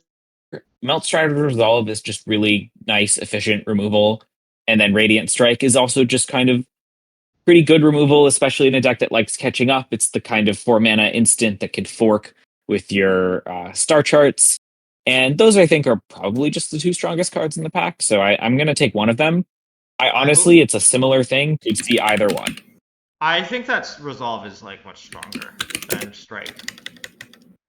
Like, I don't know. I just view Resolve as a stronger card than Strike by like quite a bit. Like it costs so much less mana, and also like the text on it is very, very relevant, right? Like putting this on Alpha Rail the card's really good. I don't know. I definitely agree that it's a better card. I think I could be convinced that it's a much, much better card. Yeah, no, Meltor's Resolve has been incredibly impressive to me as like a super efficient play that kills the thing. All right, moving on. Next pick. So we have Alpha Rail, Consult, Melt Strider's Resolve. I would like to take Command Bridge. Same. Because if we play our Melt Strider's Resolve, there's a good chance we want to play the Command Bridge. If we play our Alpha Rail, I honestly still think there's a good chance you want to play Command Bridge. But I don't know. Like other there's some appealing black cards here. There are appealing black cards. Depressurize, Zealot. But like, I'm a fan of Command Bridge letting you bridge between your previous 2 picks. I was talking to Greg about this and Greg was actually talking pretty highly about Depressurize here as a pick, like it's a cheap interactive spell. That was not the black card I would have initially gone for, to be honest. I mean, with the cards we have, like Zealot is like obviously like it is a good card. The card is decent stats and it's kind of fun, but it's not like we're like in a space that's like really taking advantage of what that card has to offer. Yeah, definitely. I guess I would just say we're not really in a space yet. Well, yeah. I mean, we're not really in a space, but I think Depressurize works better with Consult and Alpha Rail than does. Yeah, that's it does. But if you're in blue black, I think the black decks really just generally like Umbral Caller Zealot to enable a lot of their synergies. I think That's not that to like say it's it's like a fine, meaningfully but better card than depressurize. yeah, I think I depressurized found it leaves to you be more open. somewhat important. I would agree Yeah, with because that's a Jason. much more Yeah, splashable card. So I think it's for more that reason, splashable, but it's it is also the card. I do want to say it's not only more splashable, it is more strategic, has a more wide strategic net. Like more black decks would want to play depressurized than Zealot, Yeah, or like be happy about I it. But yeah, think that's I did take it. actually yeah. Command Bridge is nice. I actually want to say philosophically, this is an interesting thing that I just did that I think is very easy for people to do in draft sometimes. Where if I take Umbral Call or Zealot here, that is giving me a really clear path that I can imagine my draft going down, where it's like, oh, this makes my first few picks make sense. I'm going to be blue black. I'm going to be the artifacty deck, the trinkety control deck, whatever, with artifacts. And like that makes things really coherent. But what you're Oh, doing when you take that is you're closing off options. You are stop actively like drafting. committing to a pack or a path, rather. Stop drafting um, the open lane is what you're saying, what, Jason? what was the way I put it? Like years of signals get no real life use found for the open lane. I mean, this isn't Well, so the necessarily thing the is, open though, lane, but that like Jason, that's what you're actually doing here when you prescribe this strategy is not like not following signals. What you're actually saying is leave yourself the ability to follow the signals by taking flexible cards. Okay. And just because you're taking cards that you like and are powerful out of each pack, you are kind of accidentally, not by intention, going to follow the signal, quote unquote, that Okay. actually I is should just like the explain. better cards that are available to you. Okay, fine. I will actually explain in like better words as opposed to memes what I am talking about. My objection to what you were saying, which you also were objecting to what you were saying like, oh, you're closing off things. It is exactly your comment about closing off things, which is that like a lot of people view the concept of like quote open lanes or like of finding the open lane or like reading signals as like trying to figure out which color pair they're in, as if there are 10 distinct decks that you end up in or maybe 11 at the end of the draft, and you need to figure out which of those 10 to 11 distinct boxes you fit into, when you should not be looking for a box. You should be like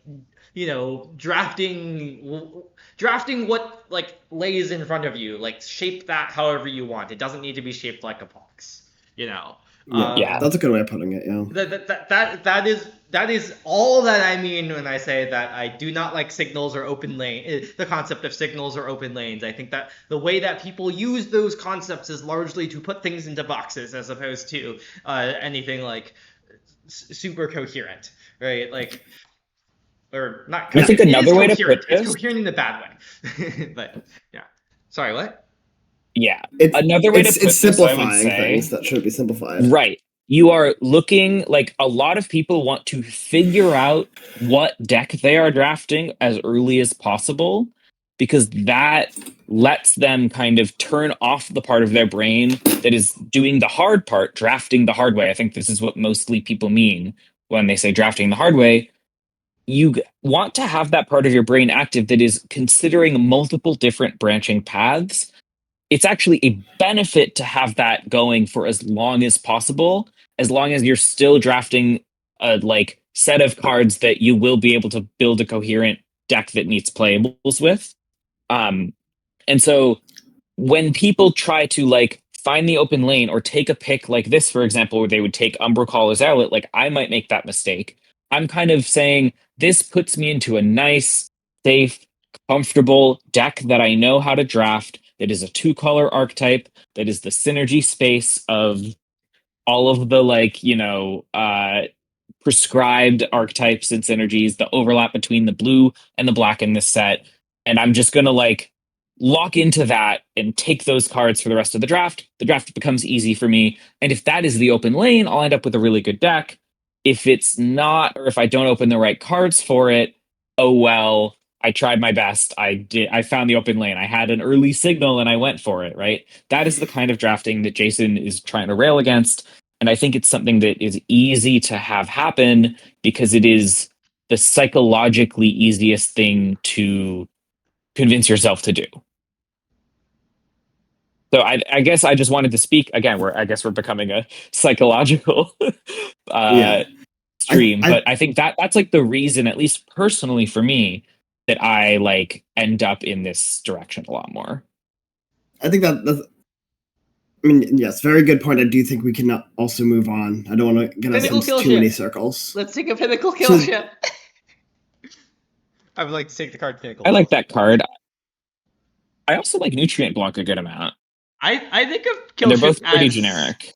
I think of kill ship as like a better card than block. Like I think that more decks will like kill ship will be like quite strong in most decks, whereas block there are some decks that where it is stronger than kill ship, and or if you like if the specifically the like sacrificing artifacts stuff is integral to your game plan, then it's probably going to be stronger than kill ship. Otherwise, I think it ends up weaker than kill ship.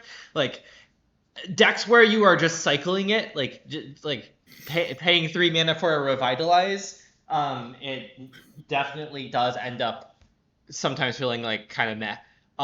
Whereas I think kill ship more often like gets there. Does that make if you Makes want to sense? show sense. pick up, yeah, I mean, Yeah, yeah. I also I think like they're roughly equal power level Bleh. cards. Oh, so interesting. this Yeah, I so would there's not do that. this there are layers here. Part of it was I wanted to get more reps with self-craft mechan in elim drafts. And the other layer here is, God, I wish I took Pinnacle Kill Ship. It was Pinnacle Kill Ship was so correct. Like like, over the past couple drafts, I have realized that I do not take Pinnacle Kill Ship highly enough, and I do not end up with them. And my decks always really want specifically that card. Yeah. That is like a very, very poignant experience I've been experiencing. I wish I took Pinnacle Kill Ship. Yeah. And I think I also part this draft pushed me this direction into Self-Craft Mechan definitely not being correct here. The card very underperformed in the deck I had, and like made me lower on the card. I was operating from a space of, I think this card is like actually kind of like a good blue common, and like it's fine, but this definitely was like part of my journey of coming to a full evaluation of that card, or like improving my evaluation of the card. So this was like partially a pick of, I want to take this card and play with it more, and it was incorrect. Anyways, to beat a dead horse, I think that another thing about Nutrient Block here is that Nutrient Block is a worse card with card draw, and Kill Ship is a better card with card draw. Specifically, Yes. card draw like that just works as like Nutrient Block is a better card with the like trinkety card draw stuff. It's better with the Slag Drill Scrapper, right? Like that's a card that makes it better. Yeah. But cards like Consult the Star Charts are better with Pinnacle Kill Ship. Yep. I agree. Pack on pick 6. All right. I want to take Blooming Stinger. Or Illboy Operative. One of those two. I like Ilvoy because I think we definitely want to be in blue at this stage, and the delta between that and Stinger as defensive speed is like there, but I don't think it's huge because Ilvoy Operative can grow and become real board presence, and it can also trade for their 2-drop a lot of the time. Okay. So I think I would take Ilvoy. Actually, okay. I might have right. Ilvoy. I was thinking specifically about the Meltstrader's Resolve and how this Blooming Stinger is better with Meltstrader's Resolve, but it's not actually. The Illboy Operative is also very good with Meltstrader's Resolve. So. Yeah, I was gonna say it's not clear that it's better, and I might have Ilvoy just higher than Blooming Stinger personally, because it's like a card like Blooming Stinger has the very big issue of not blocking flyers. Ilvoy obviously doesn't block flyers, but it trades that off for being able to be a much more proactive card. Yeah, sometimes killing which means a lot to me. Flyers, you know? Yeah. Sometimes your 2-drop becomes a 4/3, and suddenly it's just a very real card in combat. Yep. Yeah, Ilvoy Operative is correct. Yep. Okay, well, I'm gonna guess that you took Melded Moxide to go with your Self-Craft Mechan. But what should we actually take here? What is this? This is the that's the whatever. Cataracts. I think Mech and Shield Mate or Chrome Companion, like one of the two, just like defensive speed to go with your card draw. They're not neither are great, but you will play both of them if you have good top end and just need cheap bodies. So like right I'd now, probably our take the only shield mate because I'm pretty confident we're in blue. right now the only cards that have a color that we have are Melt Strider's Resolve and Alpha Rail. All of our other cards are colorless. Yeah, they're all That is to say blue blue. otherwise. um, Yeah. Unironically, this is how I think about things sometimes. Where like I've decided that a color has now been promoted to colorless for the rest of this draft. That's not. Yeah, that's fair. That's not a bad Well, way to mentally it's a shortcut. little bit exaggerating at this point to say that blue has been promoted to colorless, but it's like very Yes. close. Oh, yeah, I'd say a bit, but yeah, it is close. But so, what would you take here? Because I'm interested to talk about my pick as well.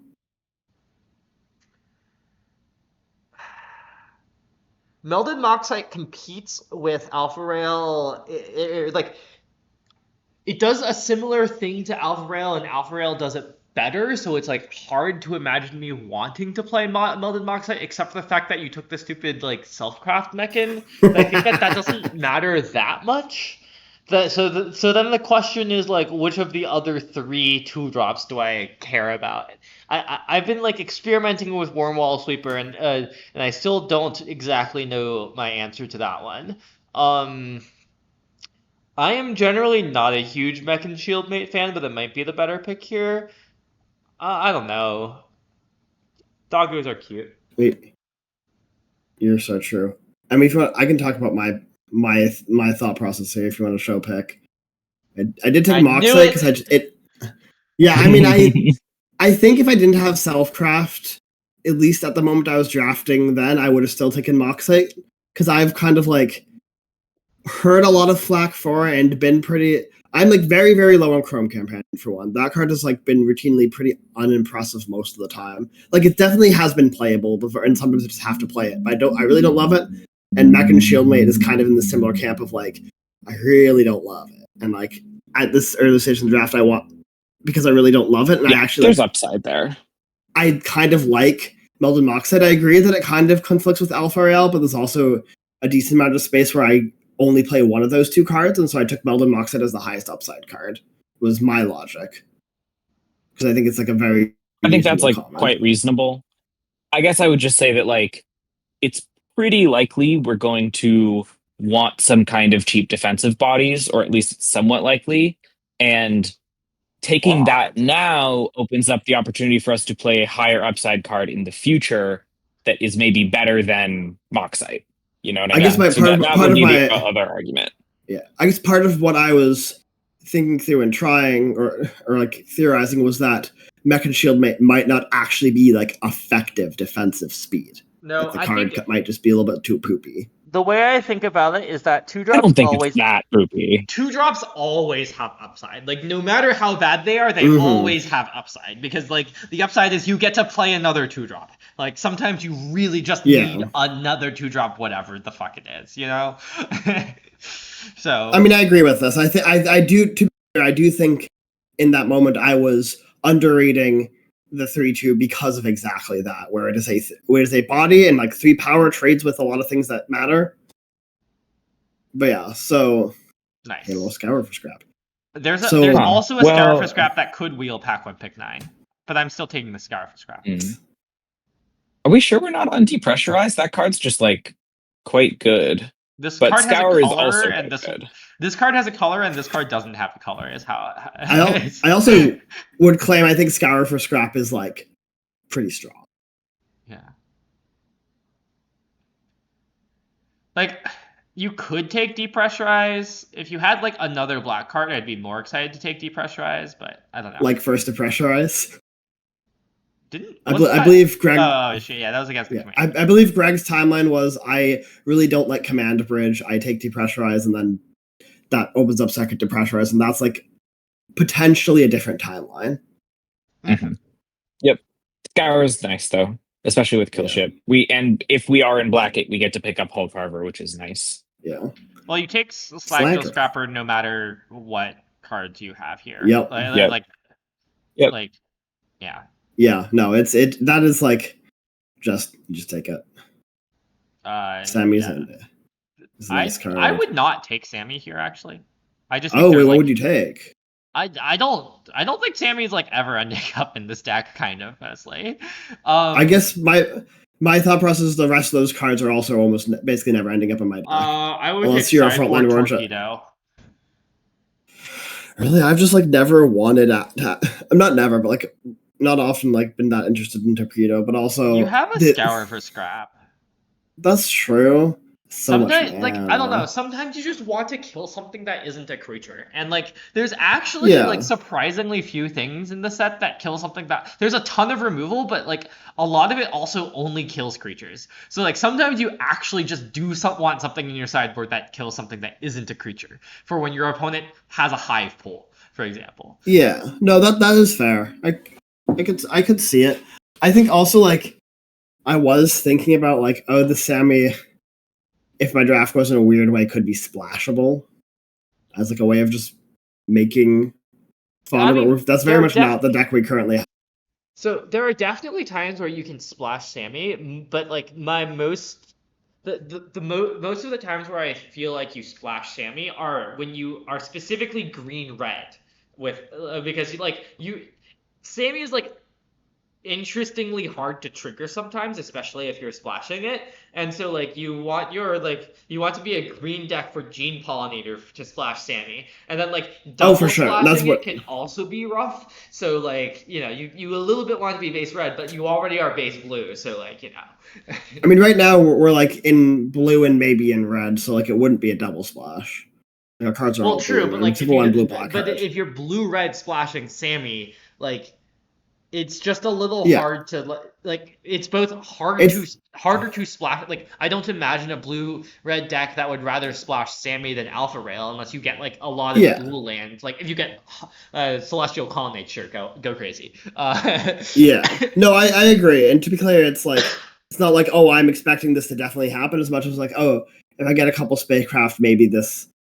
If my deck goes a certain direction, maybe this is a powerful thing that I can include, but it's unlikely. Most of it was I was probably discounting Torpedo too much. I think that's a reasonable choice here because of Scour for Scrap. Yeah, I would also rather take War Rager. It's a creature that you can play. That's fair. I don't love the card, but that's fair. I feel like War Rager, though, actually suffers from the similar thing of Sammy, where like how I don't know how. Sure, but you don't need to splash it.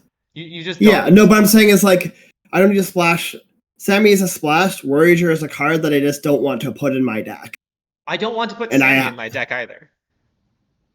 That's fair. That's fair.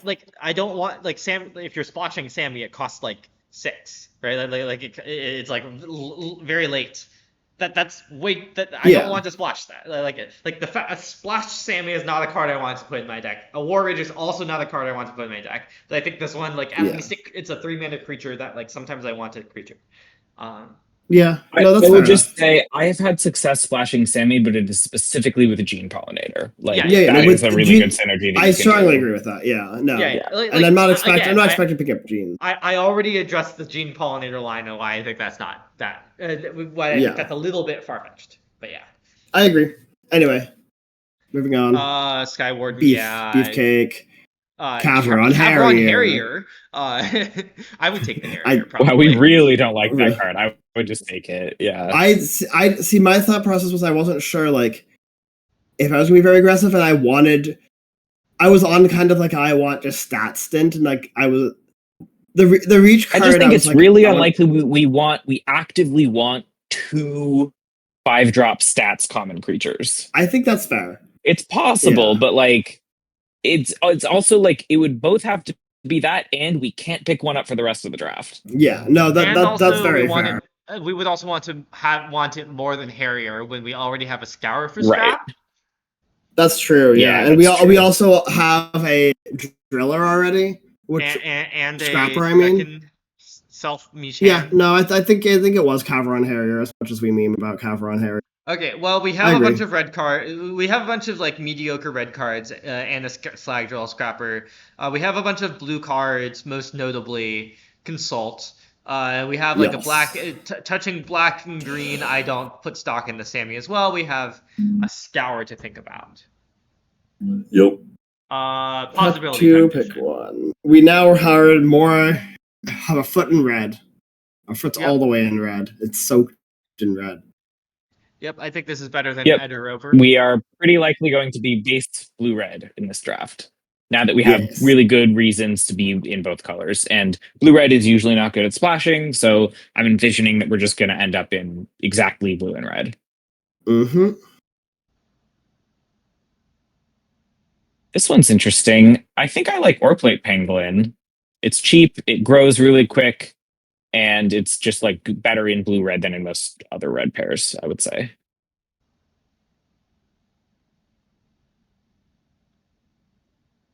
Oh right, we What do you didn't. think, Jason, do you We have a Jason? we did. different? We didn't take the 2-drop here. Okay. I was thinking like, but we already have a bunch of 2-drops. We have some. I Well, I was don't think thinking a about bunch of two drops Mechanizoa. is like inherently a bad thing.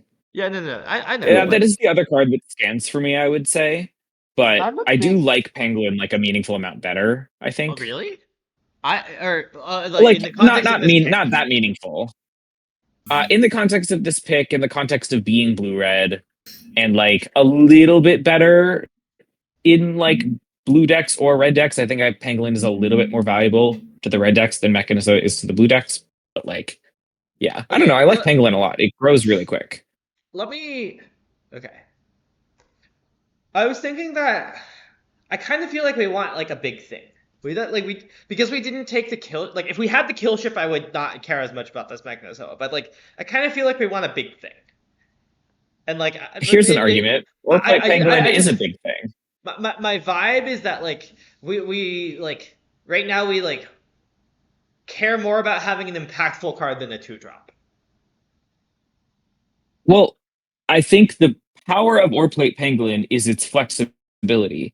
It can simply be a impactful card if you want to put the mana into it being an impactful card in most blue red decks. Right? No, That's the benefit. Or it can okay, just be a 2-drop that trades. Ryan, you're not understanding what I mean when I say impactful. I want something to be like Okay. impactful compared to how much mana you put in it, right? Like Mechanizoa, like when you play it Uh-huh. for 6, it like stops their attacker and it's a big blocker, right? That's like pretty efficient for 6 mana. The problem is it costs like Mechanizoa is inefficient in that it is a 6-drop and like it costs 6 and it's expensive and getting to 6 lands is a cost. But once you get to 6 lands, it's very efficient.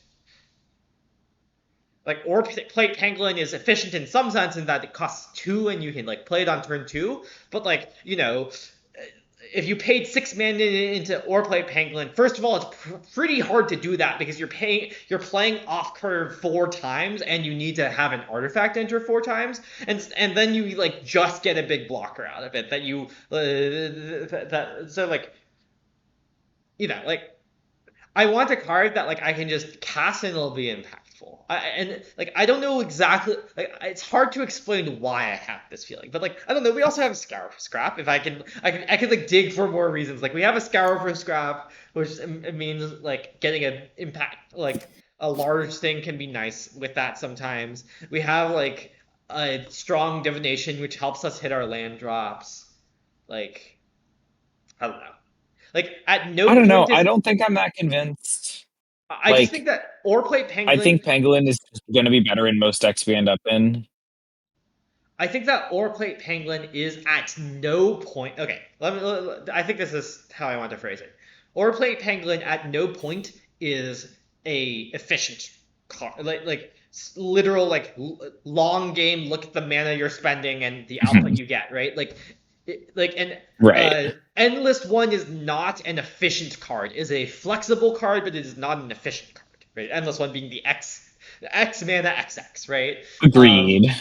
And like or Plate Pangolin is arguably worse than Endless One, right? Except but like obviously it's a 2-drop. 2-drops are nice, but it doesn't feel like that's where our deck is struggling. But I don't know. Yeah, I get those arguments. I guess I just am not really meaningfully worried about being able to pick up expensive cards that are pretty good. B, I don't actually see Mechanizoa as like that efficient for 6 mana. I think it's like very much worth 6 mana. You are getting a common 6-drop worth of effect out of it for sure. It's like fair on rate, maybe even slightly above rate when you cast it on 6. But I don't see that as like significantly more efficient than or plate penguin that you've dumped another 3 mana into, and it's a 5/5 now, and they have to deal with that. Especially because it like can attack that turn right after you've spent the 5 mana into it.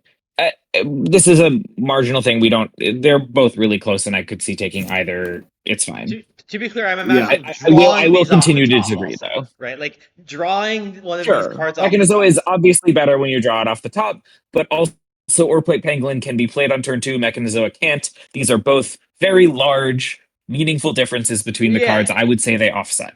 I'm Yeah. specifically saying that I think we're more covered on the do we have something to meaningfully do on turn 2 axis than the how good are the cards that. Okay, let me put it this way: our opening hand win rate I think is better than our improvement when drawn right now.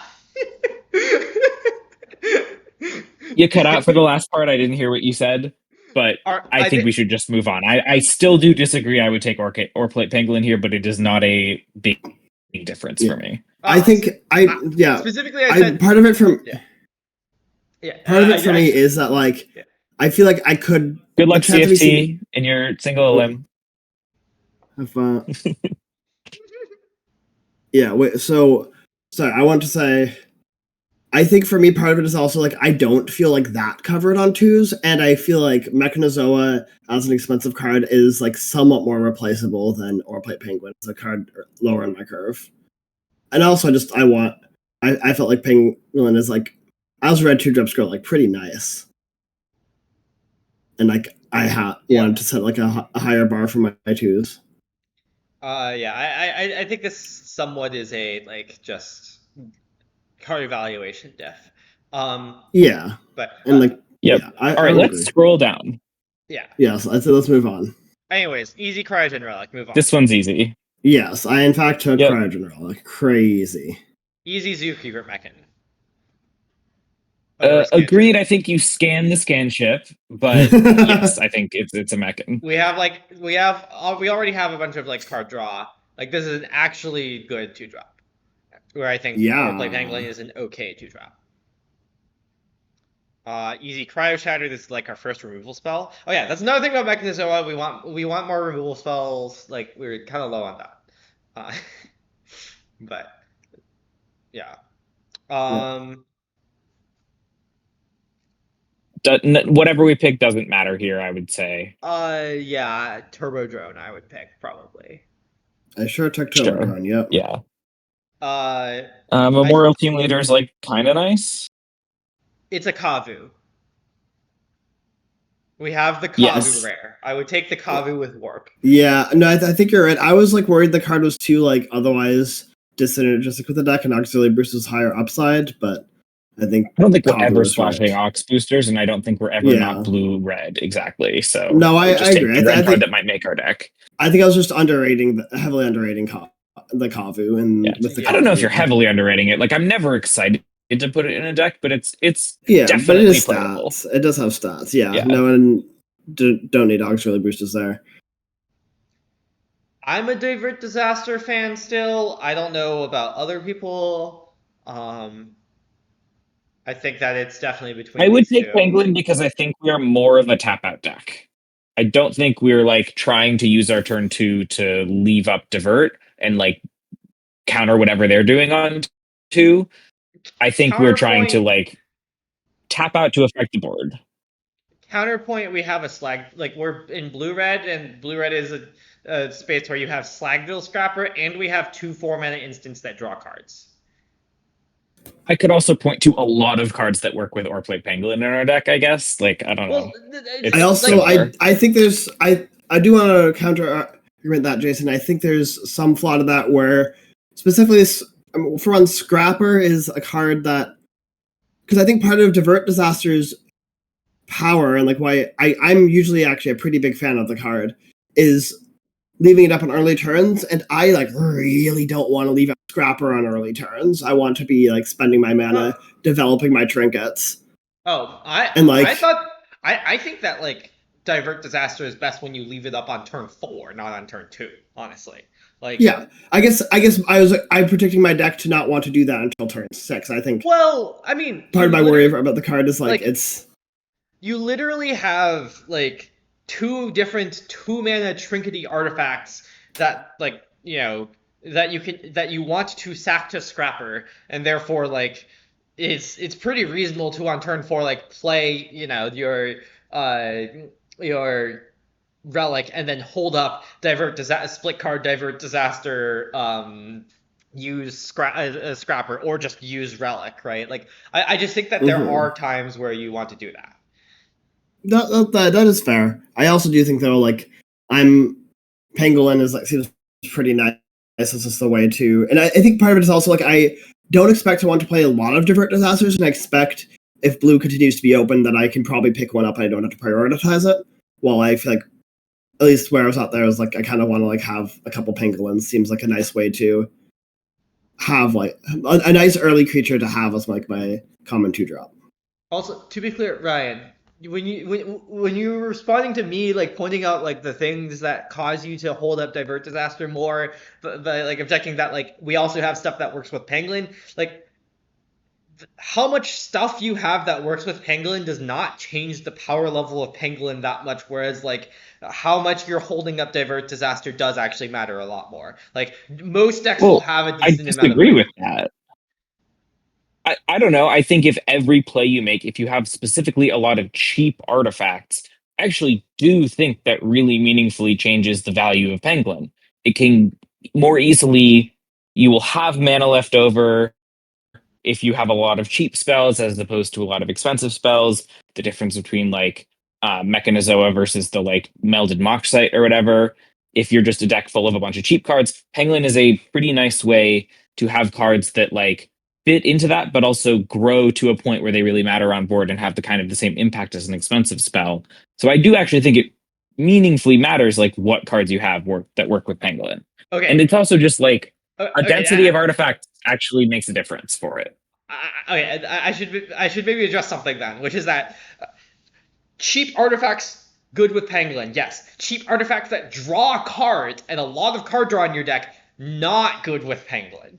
Because like if you have a lot of card draw, you will often have better ways to spend your mana than paying one to put a +1/+1 counter on Pangolin. Yes, but also you value cheap ways to spend mana to affect the board. And Pangolin does kind of literally provide that. Put okay, Packing spending on one one mana mana to your card draw to grow a creature actually, I think, is like sort of synergistic with your card draw, I would argue. like I would disagree with that statement. I think it it's is definitely there not. is some inherent dissonance. Well, wait, There's wait, some wait, inherent wait, wait, wait. dissonance. Why Wait, is it can I not? finish, please? So, Yeah. yes, I was about to answer exactly that. Where it's like, I think the nice thing about card draw is that you get access to more spells. You can spend your mana on spells that impact the game, and 1 mana for a counter is a meaningful advantage. However, is not like oftentimes is going to be worse than spending like a couple mana for a spell. Like it can be pretty inefficient for your break points a lot of the time. So I guess my observation here is it's like you have like your A plus B and your B plus C like work together, but your A plus C don't work as well together in an interesting way. Where like you want cheap cards with your card draw, and you want your cheap cards with your pangolin, but like your pangolin plus your card draw could be awkward. Which like Okay. I if you draw actually just your do pangolin or draw fundamentally just your card draw, disagree. that's Sorry, what did I you say, Ryan? just do disagree with this. Okay, let me reframe Growing it. your pangolin from a 3/3 to no, can I make my argument?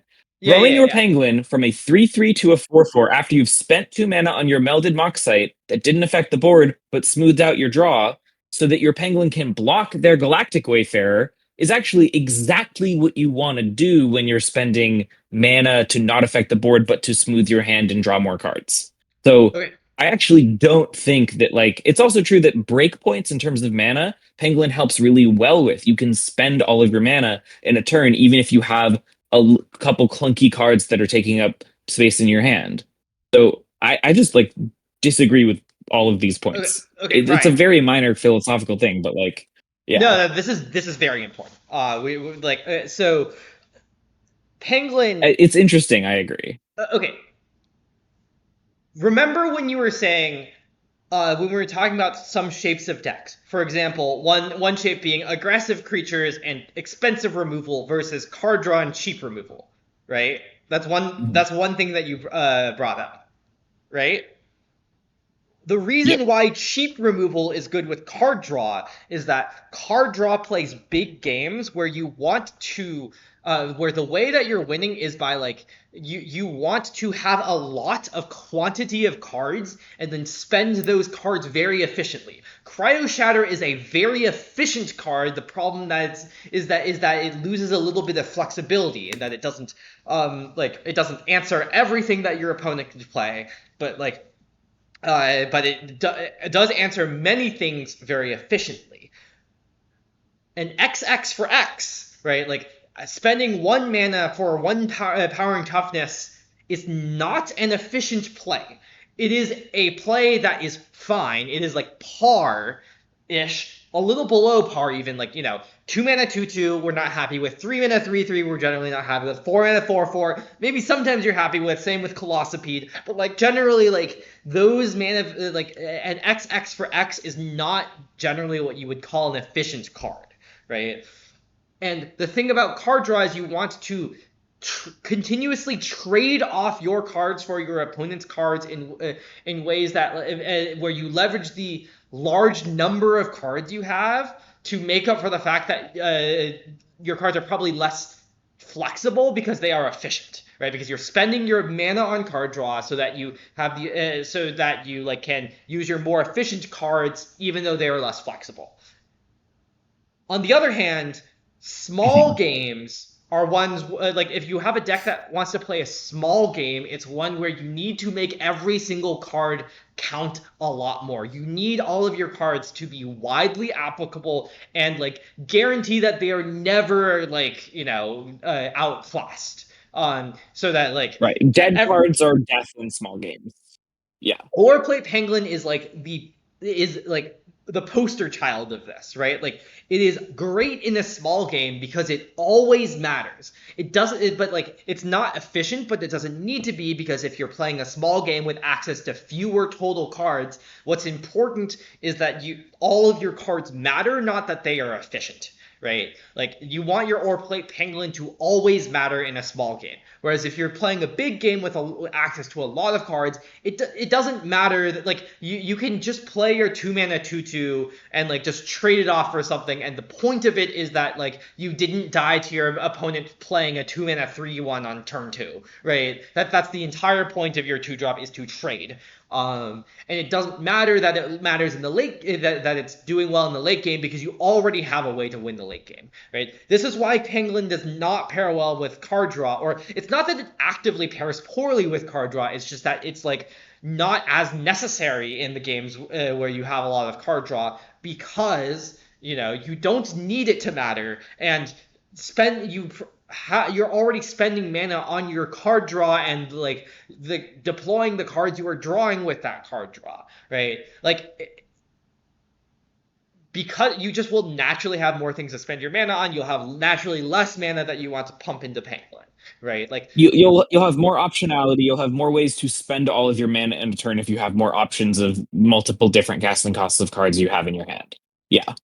And also the I, important I thing is that usually like a lot of spending a card, like a card in hand is going to be more efficient than it is going to let you spend mana at a more efficient rate than 1 mana for 1/1 of stats, right? Like a 1/1 of stats not on a separate body, right? Like that is generally like less efficient than spending than something that also spends a card in hand, right? Like it's just like if it was more efficient, Penguin would be an absolutely busted card, right? Like, why would you draw cards when you just have something that's more efficient than the cards that you're playing, right? If all cards were, less efficient than Penguin, that would be really weird, right? So, like, the fact that you have more cards, you can probably leverage those cards in a way that's more effective than 1 mana for 1/1 of stats. yeah. I do agree with this, and I think those are good points. And like I'm not trying to say that Pangolin is like incredible and it's great to be paired with card draw specifically, right? I'm not saying that. Part of what I'm saying is like board impact with my card draw is something that I value so that I'm not dying. A 2-drop defensive speed creature, I think I value a little bit more than a Divert Disaster. Maybe that's wrong, but I think it is a little bit more consistent at affecting the board on turn 2. And having the option to like incrementally grow that board impact as a blocker can also be, it's not efficient, I agree, and I do agree that the thing you most want with your card draw is efficiency, but I also think that wasting mana in any game where you're also spending mana to draw cards and not affect the board can be really deadly. And Pangolin as a card does let you avoid that to some extent sometimes, and that can be valuable in a deck that as card draw is trying to get to the late game, but can't do that if it doesn't have ways to spend mana on board impact. So So that I agree with all the stuff you're saying. I agree it's not that efficient.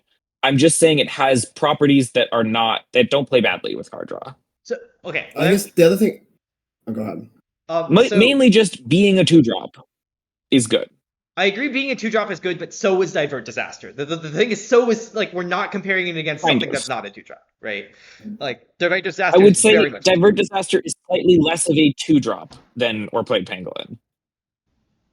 it's definitely still a 2-drop in that you can still cast it on turn 2 and it impacts the board because your opponent is also casting something that will impact the like if Well, you're worried about your you opponent casting cannot something. guaranteed cast it on turn 2. Sorry, what? Like if you pass with Divert Disaster on turn 2 and your opponent makes a play that you either don't want to counter or they don't make a play or they crack a lander or something, whatever, right? They played the Sammy's Curiosity. Like there are possibilities where you do not get to spend your 2 mana if Divert Disaster is the thing you're relying on to be your 2-drop. That is not true with Orplate Pangolin. There is nothing that you wouldn't counter on turn. Difference matters. Well, like the thing is, I Divert agree. Disaster Yes. always trades with the Sometimes your card. opponent doesn't have a 2-drop.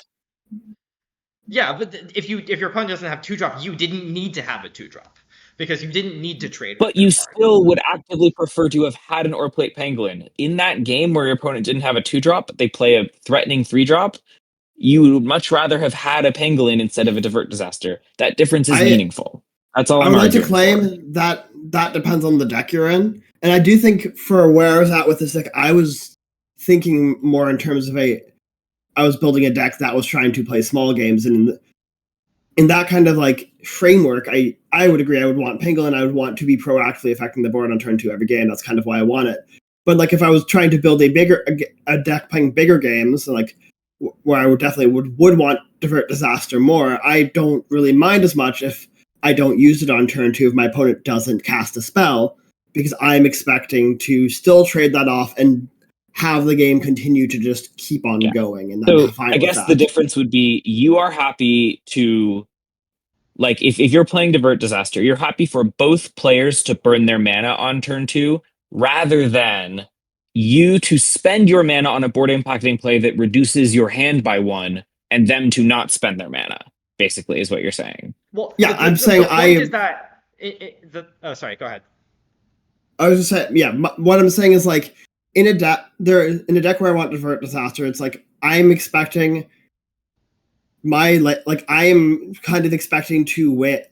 Not always, like, but it's like the power of my deck is in progressing the game and like playing my card draw spells, gaining an advantage, like getting lining up my various efficient plays and like having a powerful end game. And in those kind of games, like I'm expecting the game to go longer, and I'm expecting to be able to properly use my tools to deal with my opponent's tools. And so like in that kind of sense, like I don't need to be proactively on the board with a 2-mana 2/2, especially if I'm like trying to like play a lower tempo where I don't necessarily want to be forced to commit into more resources and spend mana to make my 2-mana 2/2 more than a 2-mana 2/2. Because basically, like a kind of deck where I'm like excited about Divert Disaster, I think it's different from Pangolin, where like Pangolin wants me to be playing out things more proactively and spending my mana, and like maybe not being able to hold over to be extremely precise about the specific philosophical thing that we have zeroed in on and are talking about. I want to ask exactly this question. The scenario, and I completely agree if we are thinking about decks with a lot of card draw that would like the game to go late, right? That is the framework we're operating under. That is the specific philosophical space we are trying to clarify here. Yeah, ask Okay. the question. Mm-hmm. Which would we prefer as that deck? To have played an Orplate Pangolin on turn 2, where our opponent has burned their mana and not spent anything on turn 2, or to have also not spent our mana on turn 2, but to have a Divert Disaster in our hand, which Definitely is the second. better setting us up to play a long game. Definitely the Almost second. definitely the second. Like the Yeah. thing is, The second. if I Okay. play or play Pangolin on turn 2, and then my opponent passes, and then like later they play, and then on turn 3 they play Galactic Wayfarer, right? My Yeah. Orplate Pangolin doesn't matter. Like it does. My Orplate Pangolin doesn't matter if they're also trying to play the big game. Like if they're also playing the long game, eventually they're just gonna remove my Oreplate Penguin, and it doesn't matter that they like had to spend a removal spell on the Oreplate Penguin because like if they're keeping up in the long game, they can probably do that anyways. It's not a card that's ever going to like actually matter that much because if we're also a long game deck that isn't like proactively beating down with Oreplate Penguin, right? Me, Right. And the reason it doesn't matter is because it's not an efficient way to spend your mana. And still, even, and I think this is something a lot of people might not see, these long game decks are still competing over mana efficiency with each other because they both have kind of infinite ways to spend their mana. So the deck that spends that mana more efficiently is going to win. Your argument is that Orplate Pangolin doesn't actually do that, and so it will lose you the long game if you've spent a card on it on turn 2, a card that won't actually impact the game efficiently. It's not mana efficient, and Yeah. it's also not card efficient because like Yes. in order to force your opponent to deal with it, you have to pay a lot of mana into it, and then they like deal with it for cheap, probably in a long game. Like they just like point a removal Yeah. spell on it, or like sometimes it still doesn't matter because maybe you didn't draw enough artifacts, or like it was awkward to play off curve, and like you're often casting large card draw spells, and in the Yeah. games where you're playing against a more aggressive deck, if they like passed the turn on turn 2, you didn't need to play or play Pangolin because your Pangolin was probably always trading because you really need to value efficiency in those games because it's really going to be hard to like pump your or play Pangolin. Like the thing is, yes, in these big game decks with a lot of card draw, there are times where you have like where you just don't have a way to spend one mana, and so there are times where you will pay into Oreplate Pangolin, yes, but like it's still like it's much more efficient to, for example, let's say on turn 3 after playing your Oreplate Pangolin, like you're on the draw, your opponent's play the 3 drop, you like cast your Melded Moxite or your like Cryogen Relic, right, and then you have the trigger on the stack, you've left an island up, and you have a Cryo Shatter in your hand. You're never paying 1 mana to make it a 3/3 there. You're always Cryo Shattering, right? Like it's just not an efficient Yes. way to spend your 1 mana, right? So Yeah. yeah. Agreed. I To would be also abundantly clear, we're no longer still arguing. I am trying to phrase what you guys are trying to explain to me in ways that highlight the philosophical um, blind spot that I have had in the past, and I'm trying to illustrate for myself like what is actually going on here. So, Jason, you saying that also is helpful, but the way I phrased it for some reason makes more sense for my brain. Of like, with a deck that wants to go long, you are actually better having a disaster in your hand than a 0 mana or plate pangolin in your hand to some extent. I think the Yeah. I big thing also to focus on. Oh, sorry, you should go next, Mar. I was gonna just say like I think the way I think about it is like in order for Orplate Penguin to keep up as a valuable threat, the games that actually make that happen are kind of just small games, like games where you are playing out things and pumping it and still keeping up. Like those are games. In order for that game to happen, you kind of need not competing on a big game axis. I think kind of just like how that actually structurally plays out. Where like you need to be playing your trinkets and be like going through that and like engaging in combat very readily. And like that's just like not really, if you're trying to play like a big game network with like card draw and like finding your windows for your efficient cards, you just really can't be playing that more like building block plan of like putting all your things together and deploying stuff as to get as much value as you can. I guess the thing that I am probably over indexing on is that if I feel like I have a deck that does all of that kind of stuff that we were talking about well already. I like the psychological safe feeling of having a 2-drop that will let me scale with the game, grow as a blocker, and just kind of spend mana on board impact to like be insurance for the fact that my deck isn't always spending mana on board impact the best. But like I You get should the have arguments you guys are making. I think they're really good. Yeah. This was interesting. I think I have figured out a blind spot that I've had that I am making this mistake theoretically a lot and will be adjusting going forward. right. I think you should. I think you need to experience more often what happens when you play like a 4 mana 4/4 or a 5 mana 5/5 as a blocker against your opponent's aggressive deck. Say, great, I can block all their creatures, they can't attack, and then they cast a removal spell on it. Like that's the same experience as or play Penguin in this kind of deck.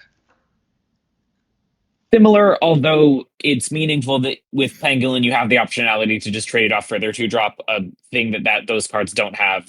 But yes, agreed. Yeah, of course, but you also there's also the cost of having to play off curve and have artifacts. Like I don't know, it cuts both ways. Yeah. But I think the most important takeaway of this is thinking about it through a big game, small game axis. I think that's the most important thing about this now. And I think totally agreed.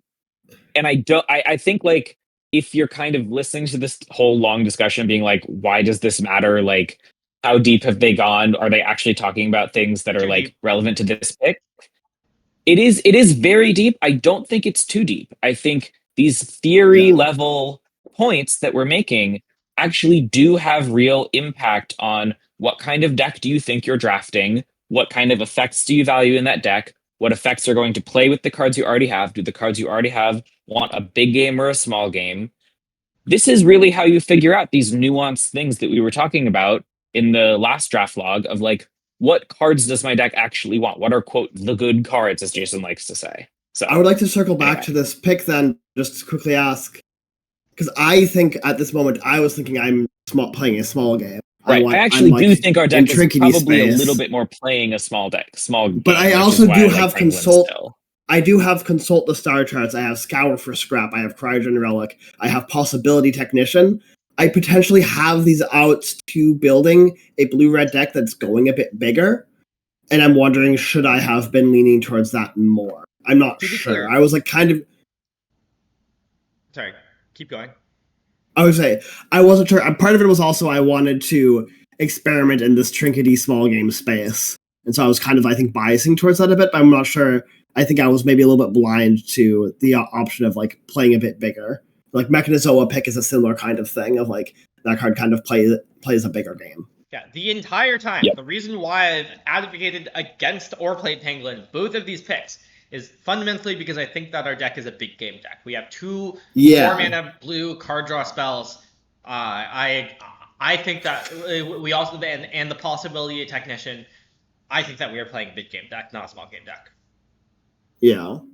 Yeah. No, this is notably one of the things that Jason likes specifically to draft in this format that I think CFT and like Greg, for example, with their blue and red spaces.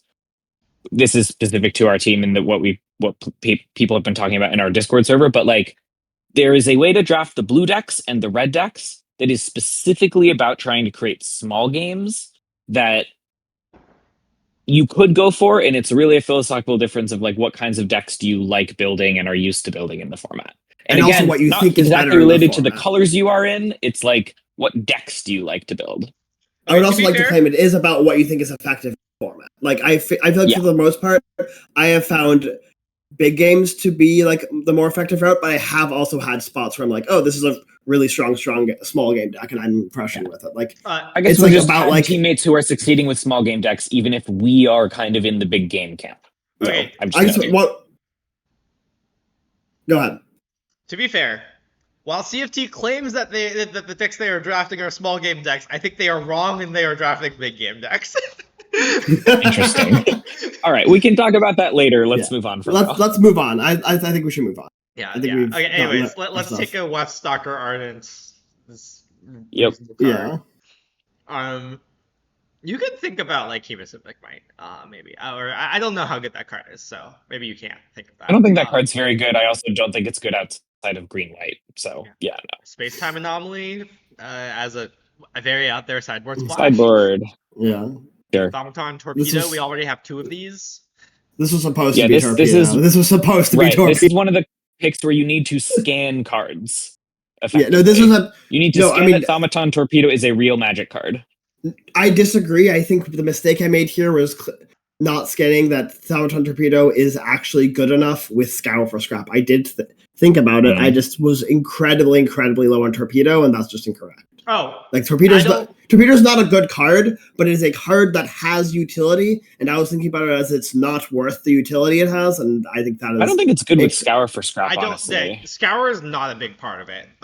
Okay. Like it's entirely okay. I think the thing you were missing is that sometimes you want it out of your sideboard specifically to kill a non-creature that is important. Like your opponent shows you Endstone or Hive Pool, and you did not draft anything that can kill that. Sometimes that happens. No, I think that's fair. And like, I think my brain where I was at was like, it's not worth it for that, and I could very easily see that being incorrect. That it is worth. Also, it we have that. 2 of the Skywardens. So. Something. Yes. I think I heard someone claim at some point that Alan Wu has some saying about like. Always like wanting to pick diverse cards because everything has diminishing returns.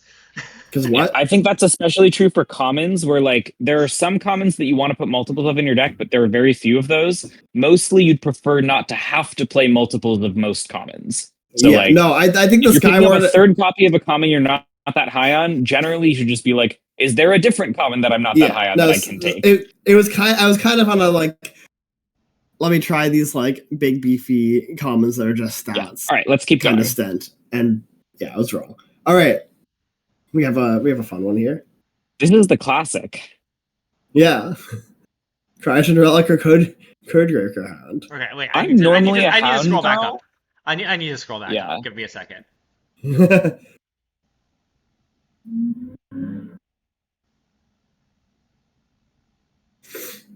Okay.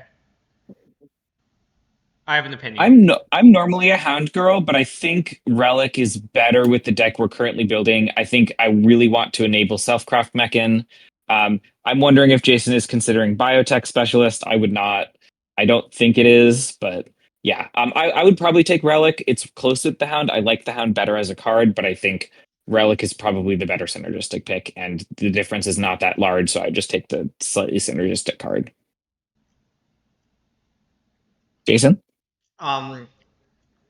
You mean you didn't expect me to be a caricature of myself? I'm slamming Specialist here.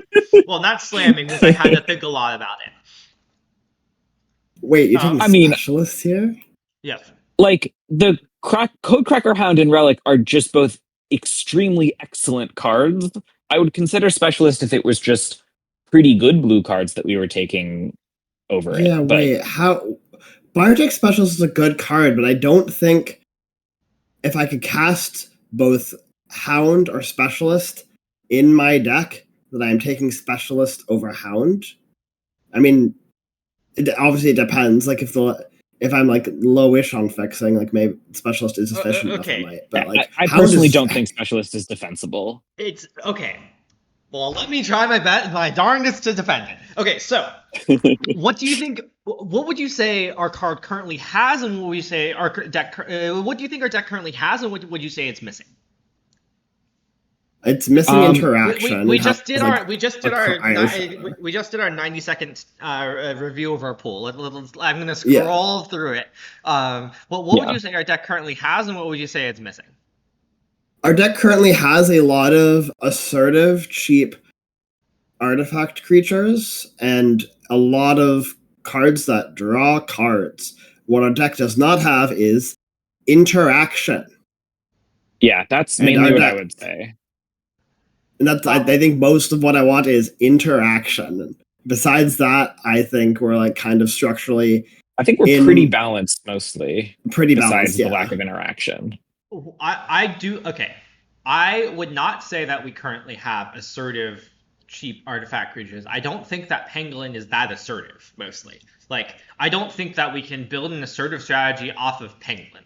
Like, it's fine, but it's not like, I would not call that truly assertive. We are definitely lacking in interaction. And we are definitely lacking in interaction, and we have a lot of card draw. We have Consult, we have Scour, and we have Relic, and we have Possibility Technician. We already have a lot of card draw cards. And we Agreed. also do not. The thing I would also say is that we do not have a way of like efficiently using that card draw because we don't have very many things that like just efficiently trade. The cards that we have that do that are Melt Trader's Resolve, and that that's hard to play, and we also have one Cryo Shatter, right? We also have a Zookeeper Mechan that helps us develop our mana to make the efficiency less relevant. But one thing I would say that we are missing in this deck is that and to like be face up about it, I'm like viewing this in somewhat of a like big game deck manner. Is that we are like we are lacking ways to leverage our card draw right now is what I think. Like we don't have ways to just trade efficiently with our opponent's stuff. So I suspect that this deck currently, like if you took the first two packs and extrapolated it to a full deck without like biasing how you're picking stuff, like the thing you would lack is you would like draw a lot of cards and die because you don't have ways of efficiently like trading them. This is part of why I want Divert Disaster, because Divert Disaster is a way to efficiently trade cards, like very efficiently trade cards often, right? So that is what I think we are missing. Leather Breaking helps a little bit. Now, the other thing to notice is I went back and looked through stuff, and I was like, okay, what are our blue cards? Our blue cards are Cryo Shatter, that's splashable. Obviously a bunch of our red cards aren't splashable. Our 2-drops and our Zookeeper. But our blue cards are Cryo Shatter, splashable, Cryogen Relic, splashable, Scour for Scrap, splashable. 2-drop, I mean, we have a lot of 2-drops, so not splashable, but whatever. Self-Cap Mechan, slightly splashable. Also, I don't care about it that much. And Consult is not really splashable, but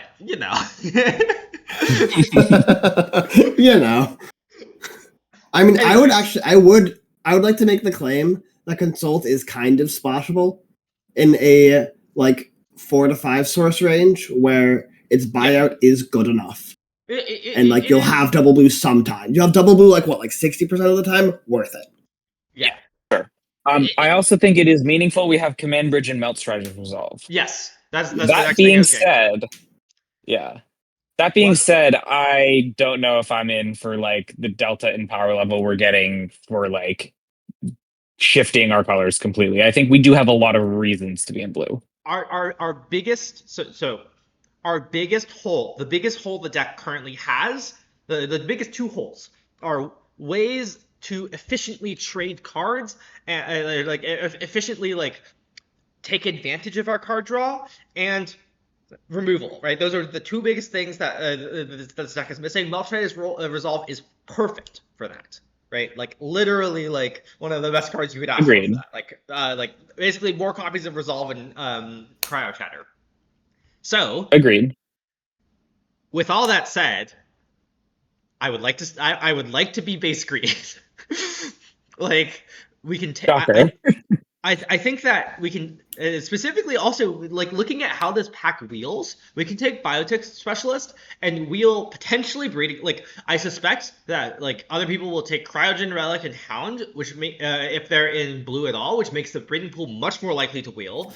And like if the breeding pool doesn't wheel, we still might get like a Blooming Stinger, which helps like shore up a little bit, which also helps with the like whole like impacting the board for cheap kind of thing. Like this is a card that very efficiently trades off.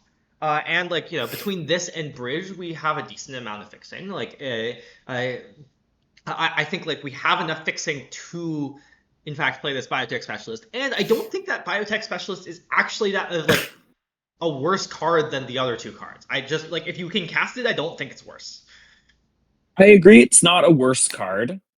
However, I think all of these are reasonable arguments that contribute to like, okay, Biotech Specialist, if we did factually pick it here, we could probably build a deck that makes it work and makes it pretty like a very excellent card.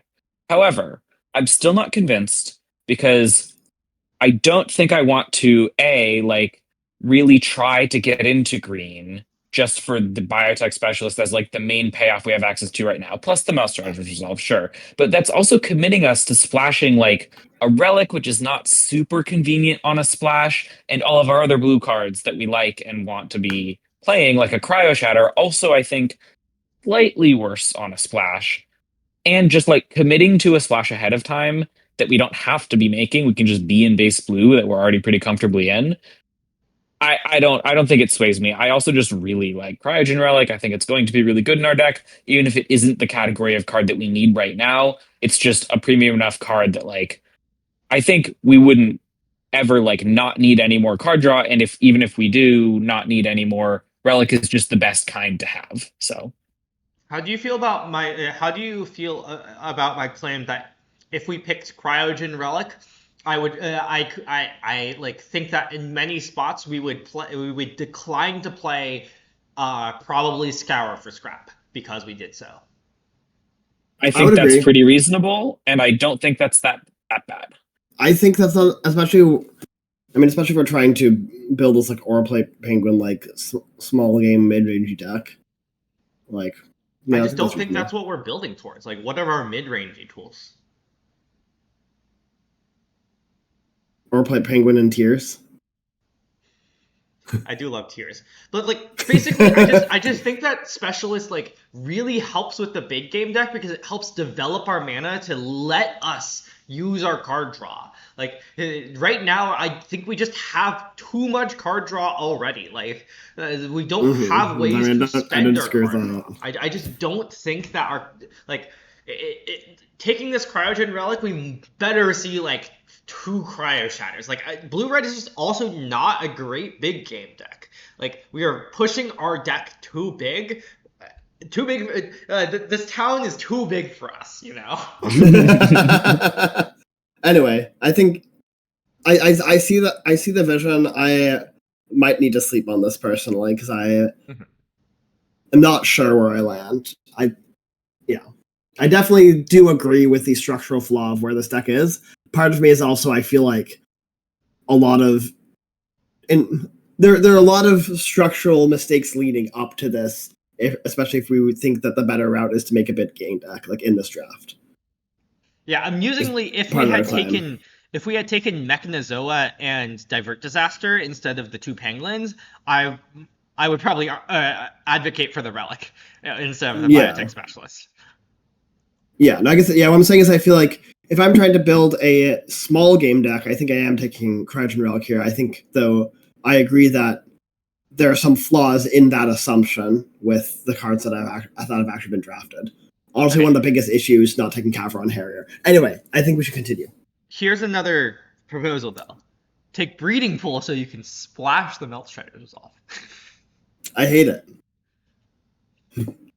I think it's not actually unreasonable. But yeah. I think you need to take Operator here.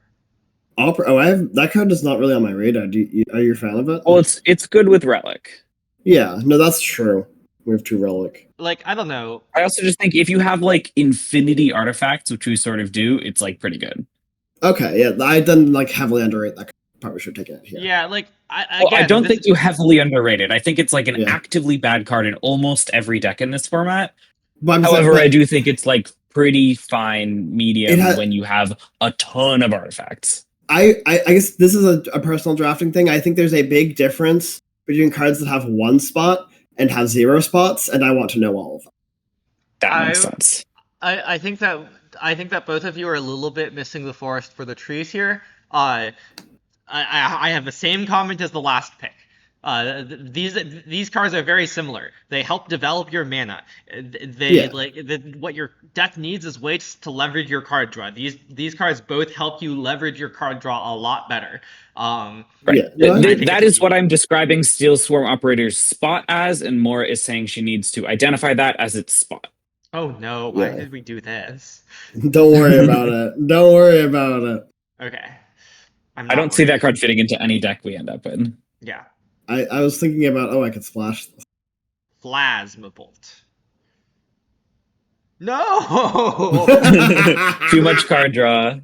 We're still in the same draft. I'm still in my self-craft Mechan theory crash. Yeah. To be clear, I probably would have taken the specialist and not ended up playing it. Looking at these Yeah. next few Right. picks, but Yeah. like, I No, just of like course, would that's a not. possible. I would not have missed the cryogen relic, I guess, or not missed Yeah. it that much.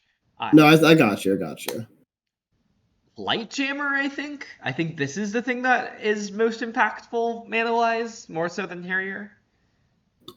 I'm not sure. I mean, I took Light Jammer, but Harrier, like, it's not awful in our deck. The problem is that it's Pretty not nice. great with card draw because, like, if you're drawing cards, you're Yeah. probably blocking with it, and it's not great. Yeah. No, this is Yeah. true. I agree. I mean, I took Light Jammer and was like actually pretty happy with. Divert. I sure hope I took Divert. Yeah. Invasive. Oh wait, Let's actually, go. Cryo Shatter. Cryo Shatter. Yeah. Yeah. Easy Cryo Shatter. Yeah. I assume the rest of this is not that interesting. I assume so. That might be like a funny thing. Oh, our splash station monitor off of our Angel. Oh my god.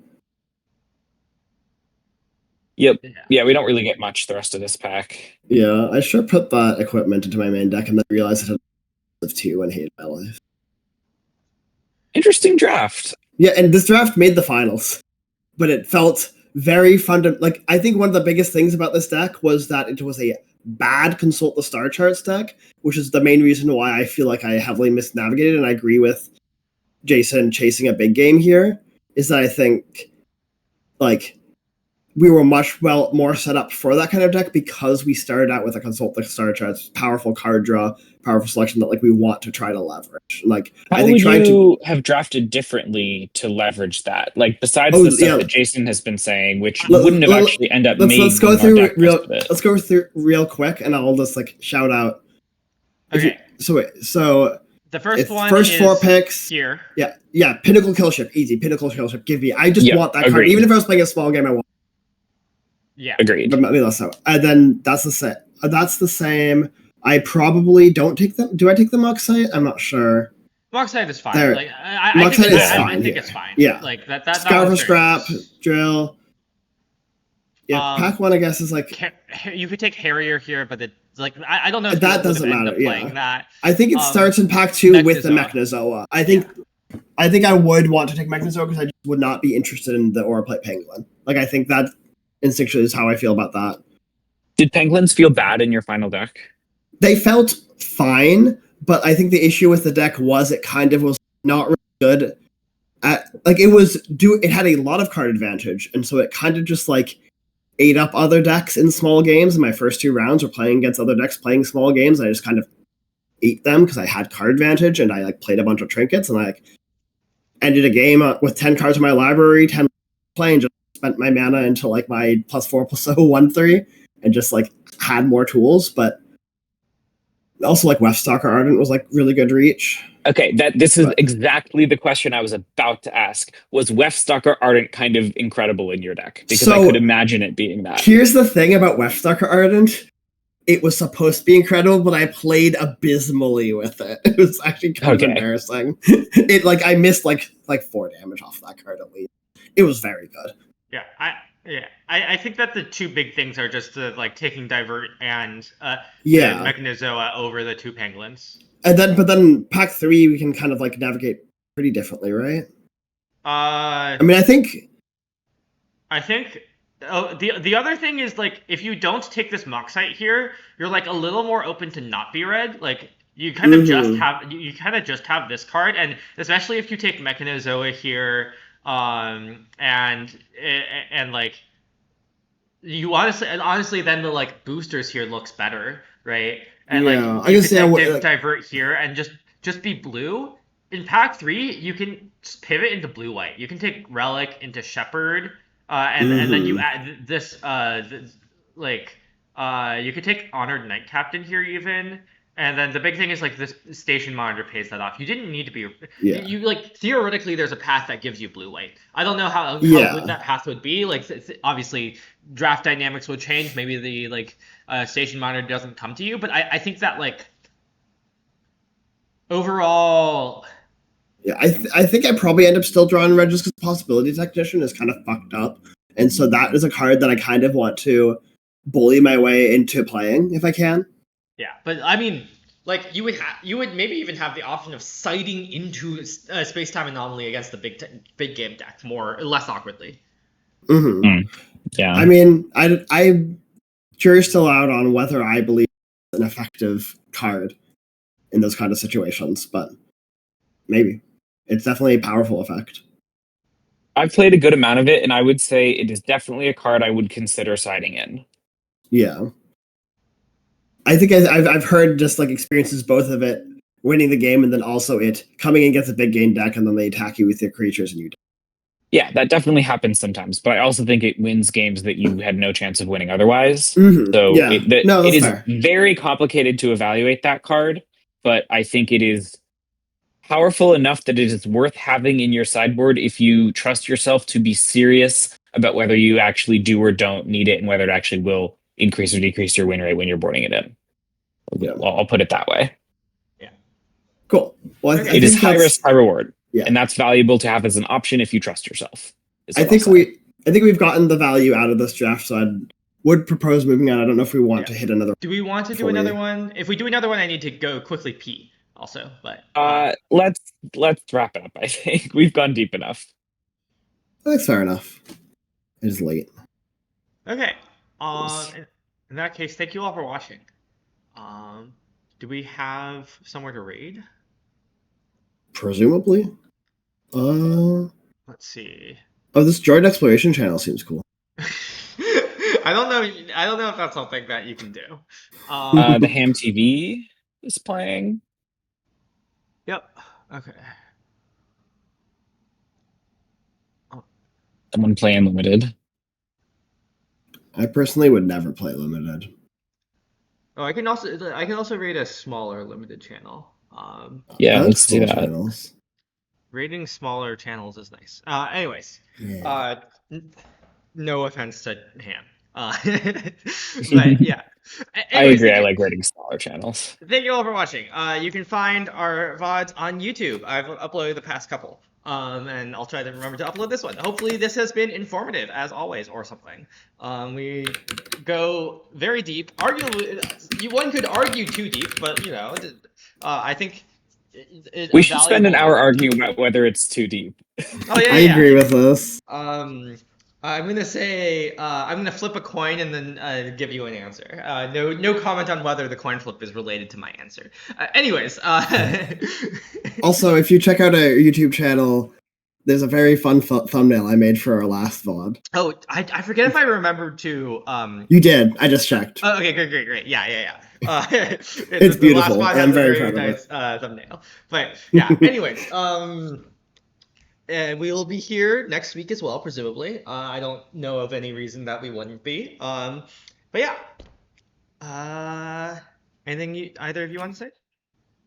No, thanks for watching. See you guys next week. See y'all around. I'm gonna send you all over to Mercurial Blue, who is drafting Edge of Eternities. Wow. Yeah. Topical. Wow. Imagine. Wow. Bye. Imagine Dragons. Bye. Bye.